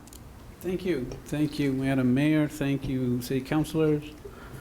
I'm also here to speak about in favor of extending the boundaries of the Santiam Watershed Council to include Mill Creek and Pringle Creeks. I moved to Salem with my family in the 1970s. In 1975, we moved into the historic district along Mill Creek, and I still live in that area. I played in the creek as a child, and I remember the salmon spawning there through a program that the Fish and Wildlife initiated in the 60s and 70s. And I think we're really fortunate in Salem to have our creeks. In Portland, they don't. It's one of the historical and beautiful features of our city. So since over the past 10 years, the past 8 years, through the church that I go to, the Friends Meeting, the children's group there has once a month cleaned up a stretch of Mill Creek. And then for the past 5 years, I've been a local volunteer with the organization Solve that Tom McCall started, also restoring, removing invasive species with the help of other people. And I enjoy it. I plan to continue, and I'd like to advocate for this, and also to try and establish a Mill Creek Watershed Council. Thank you. Wonderful. Questions from councilors? Councilor Nanke. Well, thank you. I would encourage you to email me because we'll be looking at reforming a council of folks in that area that are interested in doing some on-the-ground type work as well. Good. So Thank you. it needs to be brought back to life if the will is such of folks in the area. So excellent. Thank you. Thank you for volunteering up front. I know. It's wonderful. Okay. Other questions, comments from councilors? Well, thank you. We appreciate you coming tonight and appreciate your testimony. Thank you. Thank you so much. Okay. Was there anyone else who had wanted to testify at this time but had not gotten their name on the sheet? All right. We'll move now to the consent calendar. Councilor Nanke, do you have a motion for us? I do, Madam Mayor. I would move the consent calendar with the following polls. 3.3A, and I'll just pull it from Councilor Nanke. I know Councilor Bennett and Andersen both wanted to pull that. Okay. And then 4.3D by Councilor Nanke. Second. D as in dog? Dog, which is the North Santiam watershed. Oh, okay. All right, it's been moved by Councilor Nanke and seconded by Councilor Bednarz to adopt the consent calendar with the following polls: 3.3A by Councilors Nanke, Bennett, and Andersen, and by item 3.3D by Councilor Nanke. Were there any others that were to be polled? I hope not. All right, okay. If I could just speak to those items Thank that, you. Would you that please? haven't been pulled. Under resolutions, 3.2A is a supplemental budget for the Community Renewal Fund, which has an extra $518,000 that's needed to be increased for the expenditure appropriation authority. And then we have special investment partnership restoration grant potential for Minto Island Conservation Area, and then finally a lease agreement with a property owner to the north of the wastewater treatment facility in Kaiser with the individual that farms that. And All right. renewing said at a Okay. higher price. Thank you. Is there any further comment regarding the consent calendar? All right, it's been moved by Councilor Nanke, seconded by Councilor Bednarz. All those in favor of adopting the consent calendar, please signify by saying aye. Aye. Opposed, say nay. Motion carries. Thank you. We have one public hearing this evening. Would the recorder please introduce the public hearing 4A? The Salem City Council will now hold a public hearing to receive public testimony regarding Ordinance Bill Number 7-15 regarding Salem Revised Code Chapter 900, the sign code, to allow for reconstruction of historic signs and to clarify rules for downtown sidewalk signs. Thank you, and we have a staff report. Good evening, Madam Mayor, councilors. I'm Amy Dixon, City of Salem Planning Division. This hearing is to amend the sign code to allow recreation of historic signs in the downtown. The commercial, downtown is the only commercial district in Salem. All the others are either residential or public. Representatives from the Grand Theater approached the city and on replicating the historic sign in this picture. Under the historic sign, most likely this sign would be approved, but it came to light that the sign would not meet the standards of the sign code or meet the criteria for a sign variance. The length of it is too long and it projects way too far from the building. It currently projects about 10 feet out from the building, and the length of it is about 26 feet long. Staff believes that historic signs are more features of rather than signage for the building, just as important to the image of the building and the district. Currently, the signs in historic districts must be reviewed and approved under the sign code and historic. This will not change with the code amendment. The intent is only to exempt the historic signs from the design standards in the sign code for recreating signs. Currently, the historic code allows recreation of signs as long as they can be proven that it meets historic code for recreation by either pictorial or historic or physical evidence. Staff has presented the concept to the Landmarks Commission, the Downtown Advisory Board, and the Neighborhood Association Can Do. All have been supportive, and their recommendation is in the staff report. Staff recommends that the council proceed with enactment of the ordinance. That completes my presentation. All right, thank you very much. And do we have someone here representing the property owner? Perhaps the property owner. Oh, David Holton. Hello, Mr. Holton. Welcome. Hello, it's good seeing you again, Nice to see you. Mayor and Thank City you. Councilors. David Holton, my business address, 4742 Liberty Road South, number 210. I was retained a short time ago to act as owner's representative for various aspects on this project. This is a very exciting project for me. I've been involved with a lot of projects downtown, with the Elsinore Theater renovation and then the new Roth McGilchrist project. So historic preservation is really a real passion of mine. When this project came up, there was talk about adding this sign back to this historic theater. Remember, the Grand Theater is the oldest surviving theater in Salem.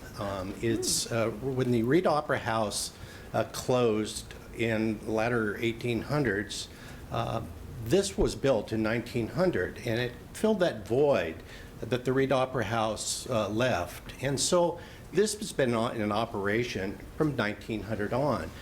The building, of course, was owned by the Oddfellows, and they actually made this a public portion of their building. That's a fraternal organization, so it was closed. But this portion was given to access to the public so that they had a place to go after the Reed Opera House closed. Of course, the Elsinore Theater was built in 1926. So this provided vaudeville theater. This provided many events, and if some of you remember in the 70s, it was for wrestling. They converted it into a wrestling arena and that. Well, now the owners want to bring it back. One of the owner's sons runs Enlightened Theatrics, which is a performing arts group that are putting on live performances here throughout the year. The sign came up, and I know when I was working on the restoration of the Elsinore Theater, the board was interested in putting their sign back. It was a beautiful sign just like this, hung from the side of the building. It was blown away during the Columbus Day storm. But anyway, there's a lot of precedence for this. San Francisco enacted a new ordinance in 2008 that did the same thing as you're looking at this evening, and that is bringing back theater marquees and theater signages for their historic district. So I encourage you to kind of take what they've put in their ordinance and look at ours also. So I see the blinking light. I'm here to take any questions you have regarding the project or regarding signs. Okay. Thank you very much. Thank you. And are there questions? I see Councilor Benjamin, then Councilor Bernard. Out of curiosity, the sign that's going up, it looks great. I think that's going to be a nice feature to bring back some of that nostalgia that a lot of other cities of this age are trying to bring back. You mentioned the Columbus Day storm took it down. Correct. So not this one, the Elsinore Theater. Oh, the Elsinore, I'm sorry. Right. Okay, so this one was taken down. This was taken down. I don't know when it was taken down. It was probably in the 60s, somewhere around there. I worked downtown in the latter 60s and 70s, and I don't remember seeing it. So it could have gone down before that. Okay, I must have missed something when you said the Columbus Day storm. I was like, well, let's make sure it's engineered to be able to. That's the theater on the left down the street. Yeah, it's a different one totally. Okay, thank you. Yeah, you're welcome. All right, Councilor Bernard. So one of the things that we're looking at, and one of the reasons that I remember the sign code changed was the predominance of some of these signs in size. I see that this is 26 feet high, if I can read that correct. I didn't see anything in the report. Right. But I just wondered if you could speak to the dimensions, how far away from the building and how thick? Sure. I think as Amy mentioned, it's about 10 feet away from the building. It's probably about a foot and some thickness to allow for the lights that are inside. This sign was proportioned to the building. It really wasn't proportioned as much to, the signs that were along the street. These theater signs were generally very, very large. If you go down Portland, outside the Arlene Schnitzer Concert Hall, you'll see theirs. It's a little bit taller than this because of the building. So they were proportioned to the building. Also, the marquees out in front were lit up and had advertising on them too. So I realize that we're looking at the code itself, not this particular sign, but could you go one more step and just describe your sign? Is it neon? Is it, what is it? Colored lights that flash? It's going to be, it's going to actually replicate the exact sign that it was before. The sign will not be a flashing sign. I don't believe it ever was, but this will be I believe portions of it are neon, some of it are backlit sign. But that's what I know about the sign. It's important to remember that you're probably not going to get an awful lot of people coming in asking to replicate signs. Theaters are an exception because they usually stay theaters. And this is the case of this one. This would have to be, under the new amended code, would have to be the exact same size, same thickness, same font, and also the same lettering that was on the original sign. Thank you. You're welcome. Okay, Councilor Andersen. My question's been answered. Thank you, ma'am. Oh, all right. Any other questions, comments? Thank you. Thank you so much. Thank you very We appreciate you much. coming Appreciate it. down, your testimony. All right. Was there anyone else signed up to, oh, I guess not. I've got the sheet right in front of me. Is there anyone else in the audience that did want to speak to this issue? All right. At this point, we'll close the hearing and ask staff Amy Dixon to come back in case there are more questions from counselors. All right, counselors, do you have any questions for Amy Dixon? Yes, Councilor McCoy. So Amy, I'm curious, why, I understand what the issue is here, but why is the historic, whatever it is, commission being ceded the right on historic signs to approve the sign instead of just keeping it with the city, who could do the same thing anyway? If I understand you, is that the sign, if it meets the criteria, the standard staff can make a decision. That's all through the historic code. But if it doesn't meet the standards in it, then it would have to go to the Landmarks Commission for approval. Does that answer your question? Yes. Any other questions? All right. Thank you very much.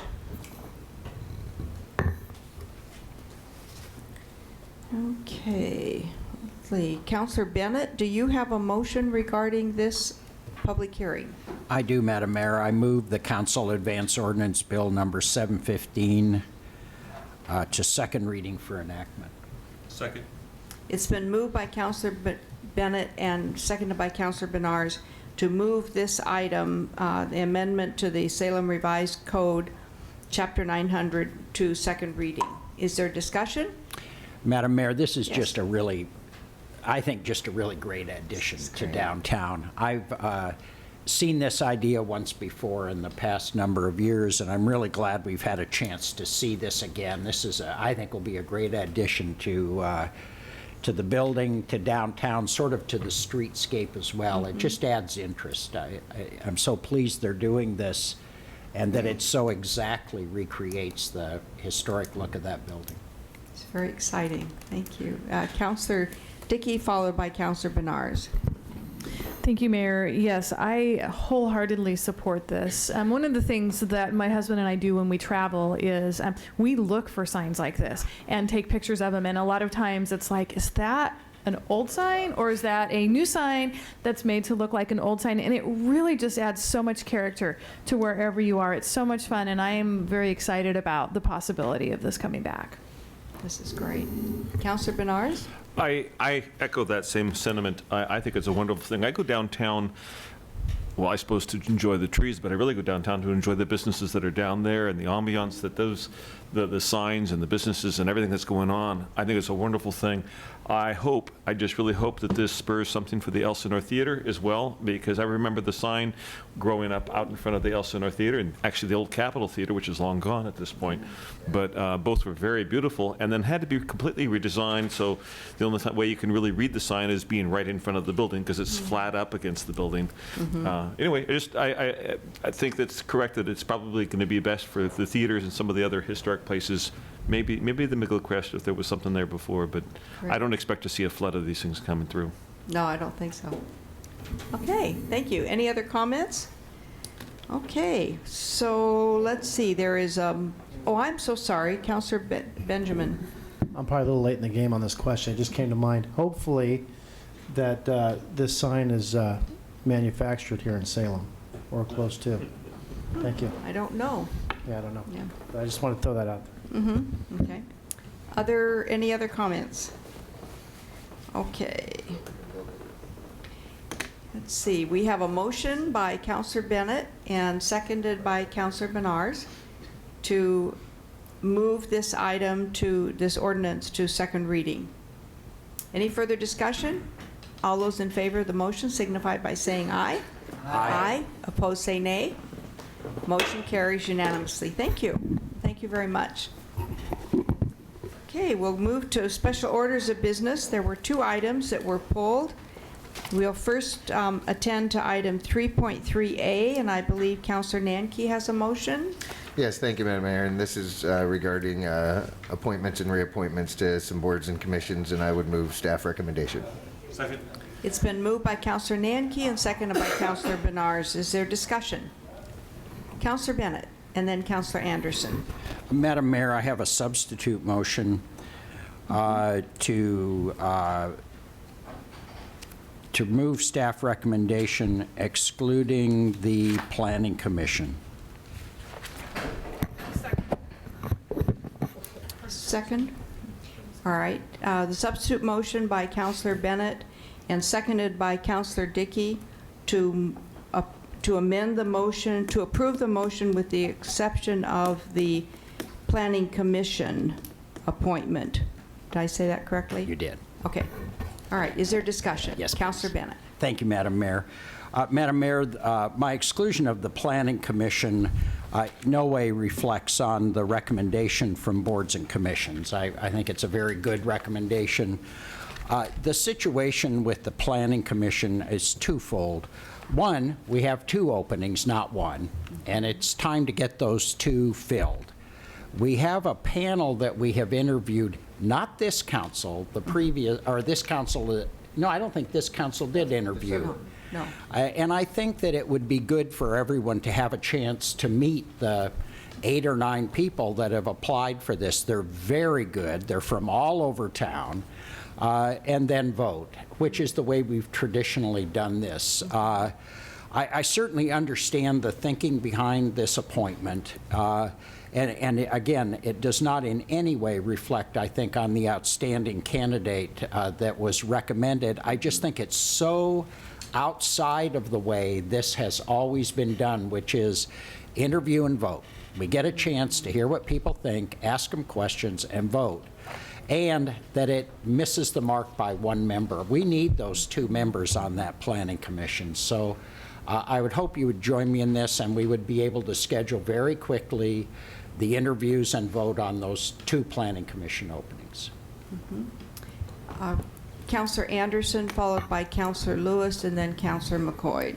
I support the substitute motion. I also asked this to be pulled and the original consent item, and I did so precisely because of Planning Commission, and part of that is what Councilor Bennett has said, but also I didn't go to the boards and commission meeting, but I happened to be at the city manager's office and looked at it and made some recommendations and passed that on, and there were several good candidates, and when you look at the other boards that we have here, and now we're back to our earlier discussion about boards and commissions and advisory boards and what's the difference. But when you look at everything else, out of all these other ones, they're advisory commission, advisory board, they all talk about advisory, and the Planning Commission is, you know, first among equals, I would say, of all these things, because maybe the Historic Landmarks Commission as well, but because they actually make some pretty much recommendations that are final if they don't come to us. So I think it's very important that we, as a council, look at these candidates and you know, and interview them ourselves. And I don't know what the boards and commission, whether they could do a first cut and present us with 4 or 5 candidates for 1 position or for 2 positions, but I think we need to look at it from a broader perspective when we're appointing people to the Planning Commission. Thank you. Thank you. Other comments? Councilor Lewis, then Councilor McCoy, then Councilor Bednarz, and then I have, and then I'll speak as chair of the Boards and Commissions Committee with some information for you. So, Councilor Lewis. Thank you, Madam Mayor. I will vote no on the substitute motion for a few reasons. First of all, the recommendation coming from the Boards and Commissions Committee, I feel, is appropriate. We did take into consideration Councilor Andersen's comments, and they were taken seriously, and the appointment of Mrs. Griggs shows that. Secondly, and I don't think we'll ever have unanimity on this, but I, for one, feel extremely adamant that what is missing on the Planning Commission is that expertise, that knowledge of the understanding of what comes from buying, selling, or developing real estate. And since that was passed, the opening is, in my mind, specifically for a second person who is primarily involved in the buying, selling, or development of real estate. None of the applicants that were before the boards and commission had that experience. Therefore, that position is still open until someone of that experience level applies. That's why that position was left open. And the Boards and Commissions Committee felt, in my opinion, that that was a reason to leave it open. Councilor McCoy. Okay, well, that answered one of my questions, which was going to be, if you had so many candidates, why was one selected out of the 8 or 9? My real question is why the change if the Planning Commission's usually been coming before this body for questioning and a vote. Why was there a change in the protocol? And I can explain that. I'll go ahead. Councilor Bednarz, do you have a comment or question? I'll defer to you for the moment. Okay.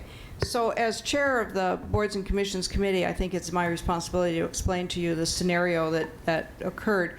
The Boards and Commissions Committee does review all of the applications when we meet to consider filling vacancies. We recommend our best decision to the City Council. In the case of the Planning Commission, yes, we usually do qualify the candidates, the applicants, and we will select several. We bring them to the City Council, they sit along here, and they're interviewed by the entire City Council. And then there are votes taken by the City Council. And then if there's one opening, then one person is selected. If there are 2 openings, 2 people are selected based upon the votes of the council.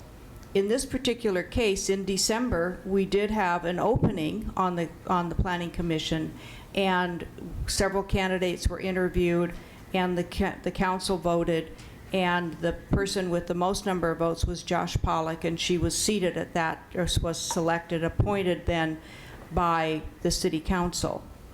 Then in the next round that we had the opportunity after the change in the number of people on the commission, the opportunity again to fill 2 vacancies, and we reviewed those applications of the people who had just been interviewed, and Shane Griggs was still interested in the position. She had received votes from the City Council. Had we had 2 openings at the time in December, we would have appointed her then.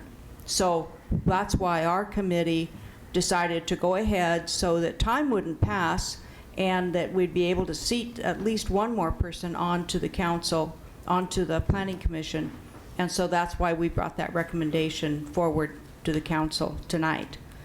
I can understand your concerns or your questions when that action was done before you were on council, and so you weren't aware of that process. We did consider, as Mr. Lewis says, Councilor Lewis says, other applicants, but again, they did not meet the qualifications that we're looking for in the Planning Commission. It is the rule, or excuse me, it is the job of the Boards and Commissions Committee to qualify the applicants and present to you for interviews the applicants that we believe meet the criteria that we're looking for that commission.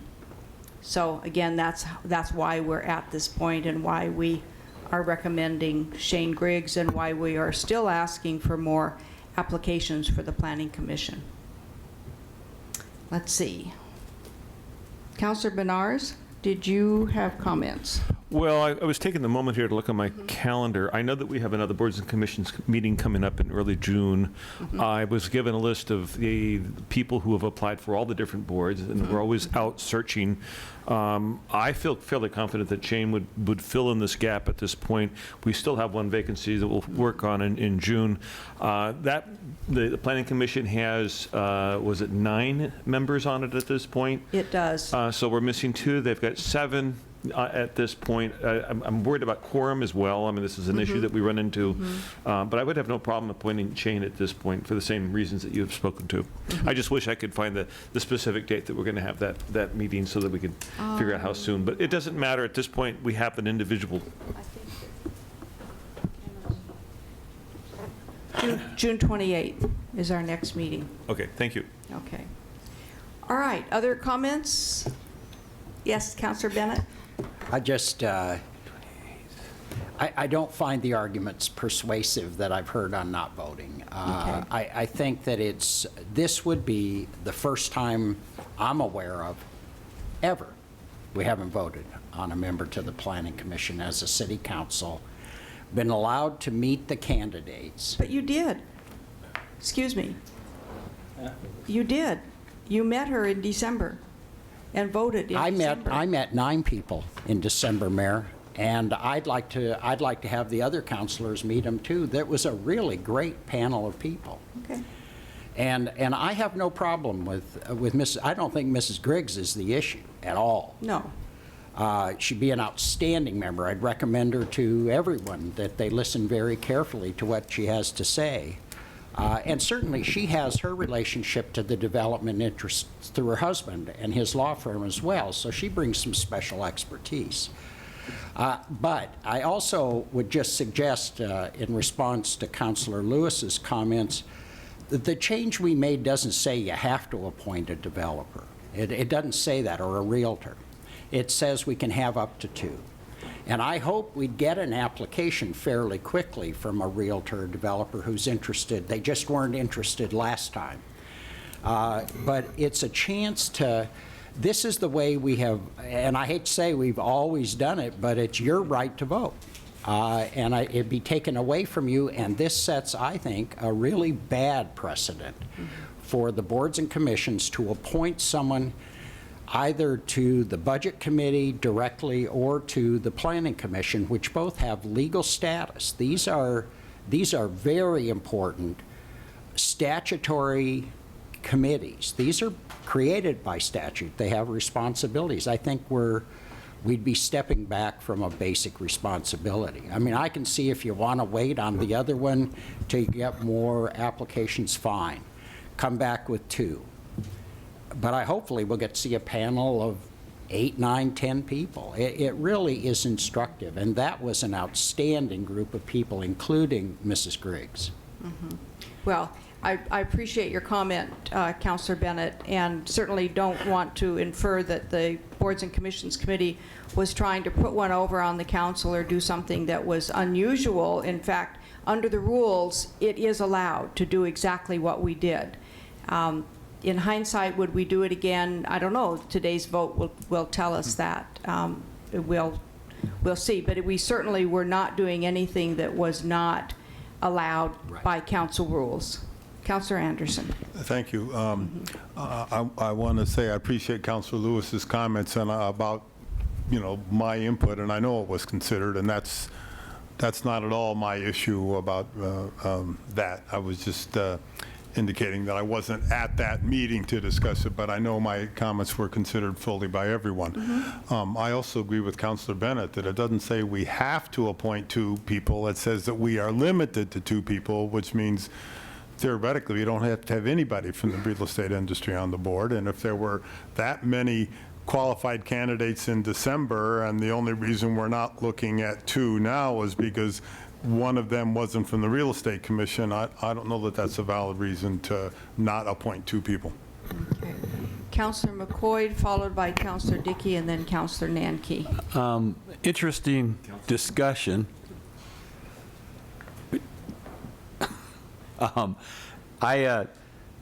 Councilor Bennett, I understand your point of view. I'm not sure on a one-off kind of a deal where Mrs. Griggs, who I've known for 30 years and I think would be a great member of the Planning Commission, is appointed in this manner, and we go back to the other manner moving forward with the vacancies, and there's a vacancy there to do that, is something I'm real concerned about. So I'll be voting no on this amendment because I think Mrs. Griggs is a great candidate, and I don't know why we'd wait to put her on the commission if that's the only issue we got before us. Thank you. Councilor Bednarz. Memory serves me correctly. Now, first off, Jane Griggs does not represent real estate. I mean, her husband works in a legal firm that deals with a lot of I think really things. her husband's position and employment is not at issue here Yeah, not at issue at all. That's what I wanted to know. That was point 1. And point 2, I know for a fact that there is a realtor who has applied for the Planning Commission. So we'll be reviewing his application this coming month. Okay. Councilor Dickey. Thank you. I'm not sure when else to make this comment, but since we're talking about our boards and commissions process, I'm going to make it right now. One of the issues that we've had, whether it's planning commission or any other boards and commissions, is just the process, getting the word out to the public that we have openings, getting them, to apply, and then it, it works its way through boards and commissions and down to the council. We made the decision to allow more than one member of that is principally engaged in buying and selling of real estate. I don't know, how long ago was that? A couple months ago? Mm-hmm. When you look on the website, it does not say, it says no more than one voting member. So someone who's engaged in the buying, selling, or developing of real estate says, oh, I know such and so, they're already on the planning commission, I don't have an option. I don't know why in the world this has not been changed. And, this is just one symptom of our issue with really filling out our boards and commissions with really good candidates. We have so many people who apply who are very well, highly qualified candidates, and I certainly don't want to see our process be the stumbling block for us to filling our boards and commissions. Mm-hmm. Thank you. Well, I will add a comment that I'm embarrassed. I'm embarrassed because Shane Griggs is an excellent candidate for this position. She met all of the qualifications. She went through all of the processes that we put her through as an applicant, and she would have been appointed that night had there been 2 openings in December. And I'm chagrined at this council, because if this is the way we want to treat people who apply for positions and go through a process and are screened and are questioned and then are voted upon, and then we turn around and make a public issue of them at a council meeting where they should have been accepted, I don't know how we can hope to really attract people to our boards and commissions in the future. Councilor Bennett. Thank you, Madam Mayor. I certainly appreciate your comments. And again, this isn't about Mrs. Griggs. Well, it is now. Well, then let's list out the other 8 people that were on that panel, because they're being treated even more shabbily. They weren't next in line on the voting. Under your criteria, they're being treated shabbily. No, they weren't should next be in line on the allowed to voting. come back in front of a new council, Madam Mayor. This isn't the same council. I think it's unfair to try to characterize the motion as somehow attacking Mrs. Griggs or being unfair to her. That's not at all what this is about. This is about a process and treating people who have applied for boards and commissions with the respect due them, which is their opportunity to come in front of the council, make their case, and be voted on. That's all it's about. Okay, I think it's time to call for the question. Councilor McCoy, do you have something to add? My response there would be then, why are we not interviewing every commission? For every different commission, we have the candidates. We do it for planning because it's special. We won't do it for the other ones. So, planning and budget. So, it's a different issue there. But well, I don't think it is. If we're not going to go through the whole thing for everybody, then I don't agree. And I think we're singling something out here, and it's not good. Councilor Lewis. Yeah, this situation is a little bit different, and here's how I see it. The interviews happened in December at a time where apparently at least 2 of the new councilors felt it was important enough to pay attention. And I'm thinking that maybe it was all 4 of us. We were all in the preparation mode. I know for myself, I attended those interviews. And I attended them with the idea of what would I do if I were on the city council. And I made a decision that night. It wasn't official because I wasn't on the council. But I made a decision that night. So it was easy for me when it came time, only a few months later, actually a couple months later, to look at that list, because I did it from the point of view from those interviews. And Ms. Griggs was that choice. Now, whether it was the first choice or not of Councilor Andersen, he put something in writing and sent it to the committee to at least give us some indication that that choice was acceptable. There were at least 4 other counselors that were at their interviews. So I felt as though there was participation at a level that made it work. The connection between the interview time and the decision time was close enough.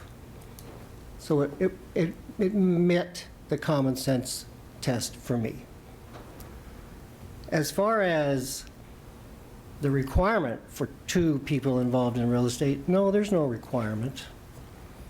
But there's a need. There's a need. And that need is existing today.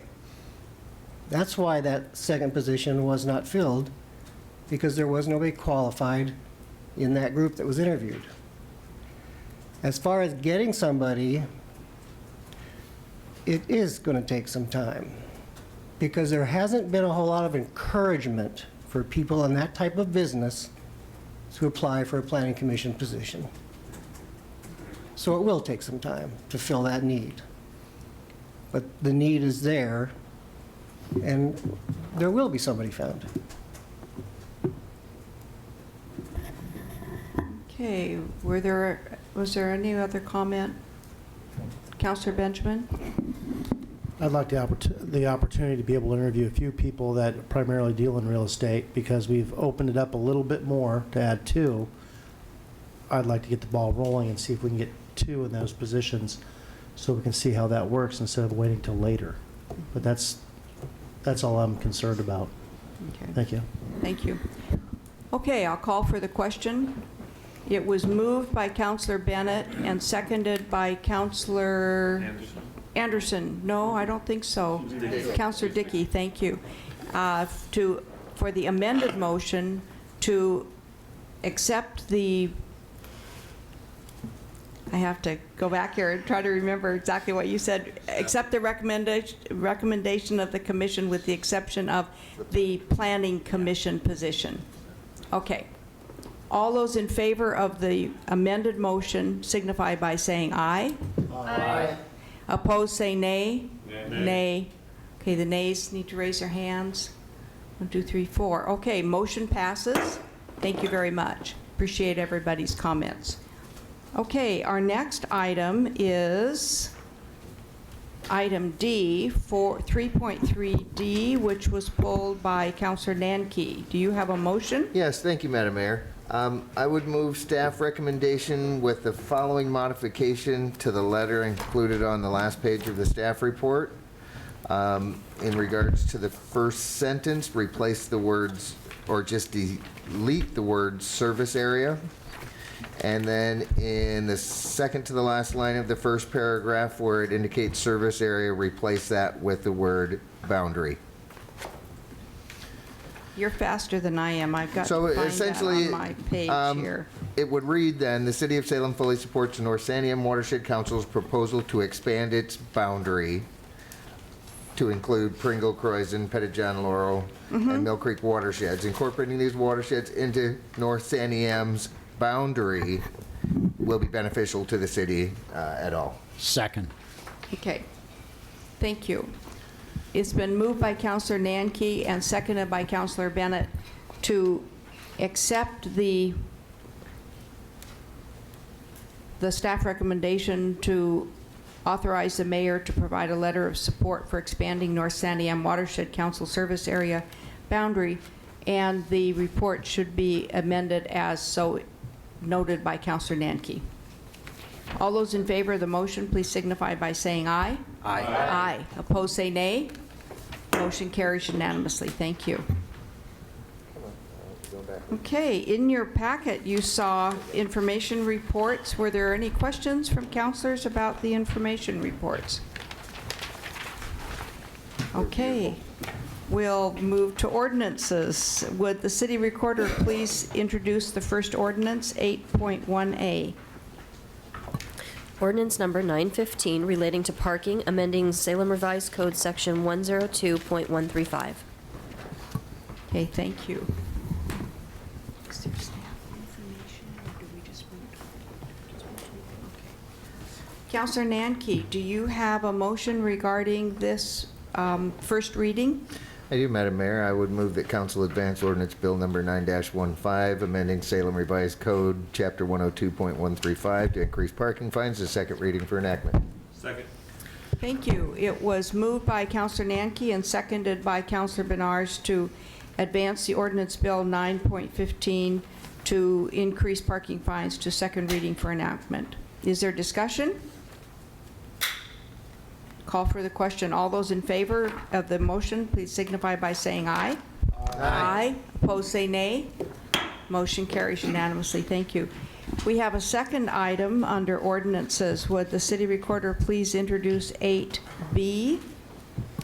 Ordinance number 10-15 relating to prohibiting smoking on city-owned property, amending Salem Revised Code, Chapter 45, smoking. Thank you. Let's see. Councilor Nanke, do you have a motion on Madam this Mayor, I asked item? Councilor Dickey, since she's the one that originally brought this to Thank you. council, if she would Councilor like to make Dickey, that. do you have a motion? Yes, I do. I move that the City Council hold a public hearing on May 26, 2015 regarding Ordinance Bill Number 1015 that would prohibit smoking on any city-owned property, and afterward determine whether to advance Ordinance Bill Number 10-15 to second reading for enactment. Second. Thank you. It's been moved by Councilor Dickey and seconded by Councilor Bednarz to hold a public hearing on May 26th regarding the Ordinance Bill 1015, and then to determine then whether to move it to a second reading for enactment. And would you like to discuss your motion? Just Councilor Dickey? very briefly, I appreciate Mr. Hetzel coming down and giving his perspective on this, and this would just offer the opportunity for the rest of the public, as we hold a public hearing, to weigh in on the issue as well. Good. Okay, any further discussion on this issue? All right, we'll move for the motion. All those in favor of... With flavor. With flavor as well, of supporting the recommended action, please signify by saying aye. Aye. Opposed, say nay. Nay. Motion carries, and the nay is Councilor Nanke. Nay, Nanke. Thank you. All right. Second reading, I don't see anything for that. And under public comment this evening, Ken Hessler. Hetzel. Thank you. Ken Hetzel.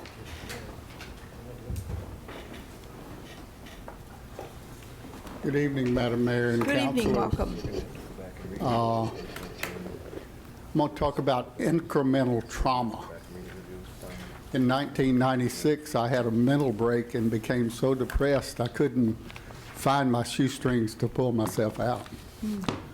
My wife at the time said, I can't support you and our daughter, so I left and became homeless.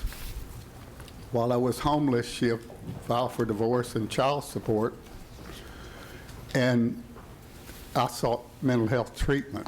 I was so heavily medicated that I call it the hereafter drug, that you go to the kitchen and you say, what did I come here after? And you go back and sit in the recliner and said, dang, I want a ham sandwich. Yeah. And that would keep you from committing suicide. You couldn't find the bullets if you found the gun. And I couldn't advocate for myself with child support. I lived 2 blocks from there in Memphis. And if you don't pay child support in Memphis, you're a deadbeat dad, and every 6 months they come and arrest you, put you in jail for a week, call your ex-wife, and she comes down and says, yeah, that's the one that's not paying child support. Then they let you go. I don't know exactly how many times I was arrested and taken off my psychiatric meds, put in a gymnasium with 150 other people, deprived of sleep. I can't remember what I told the judge, but it wasn't very nice. So that brings me to my point. I was at the county commission meeting the other day, and I got a parking ticket. You talk about PTSD. I was this far into the yellow line. You know, so I threw the ticket over there, and I found it 3 days later. And you got to go queue up at 6 o'clock in the morning to go. And I've lived for 12 years with no income, living day to day, going to labor ready to earn enough to pay my rent. So I still haven't settled this problem with parking. And to increase the fine, you know, what good does it do to fine somebody for being this far in the yellow line in a parking place? I can't parallel park very good. I was trying to get out of traffic quickly and da-da-da-da-da-da-da-da-da. But it hurts me as a person. And there's a lot of people like me that you make laws and you push them out incrementally, one little inch at a time. We don't become criminals one day, wake up and say we're going to go rob a bank. It happens incrementally. So I wish we'd be sensitive to the homeless, the mentally ill, the medicated, the deadbeat dads. Thanks for listening. Thank you. We appreciate you coming down. We appreciate your testimony. Thank you so much. Okay, was there anyone else signed up for public comment? I don't think so. Okay. All right, we have under new business just one item, mayor's item, and that is to announce the appointments to the Historic Landmarks Commission and the Human Rights and Relations Advisory Commission. Those are in your binder or in your on your iPads. And so I present those appointments to you, these the Historic Landmarks Commission appointments of Jennifer McGinty Timbrook and Kevin Sund, and to the Human Rights and Relations Advisory Commission, Nazreen Khan and Deborah Abello. In your packet or on your computer, you'll find also their copies of their applications. And so I just present them for your information as mayor's appointments to both of those commissions. Are there any questions? Okay.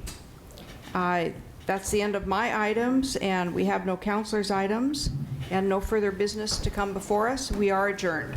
Slam the hammer. Woo. Yeah. Mr. IT man.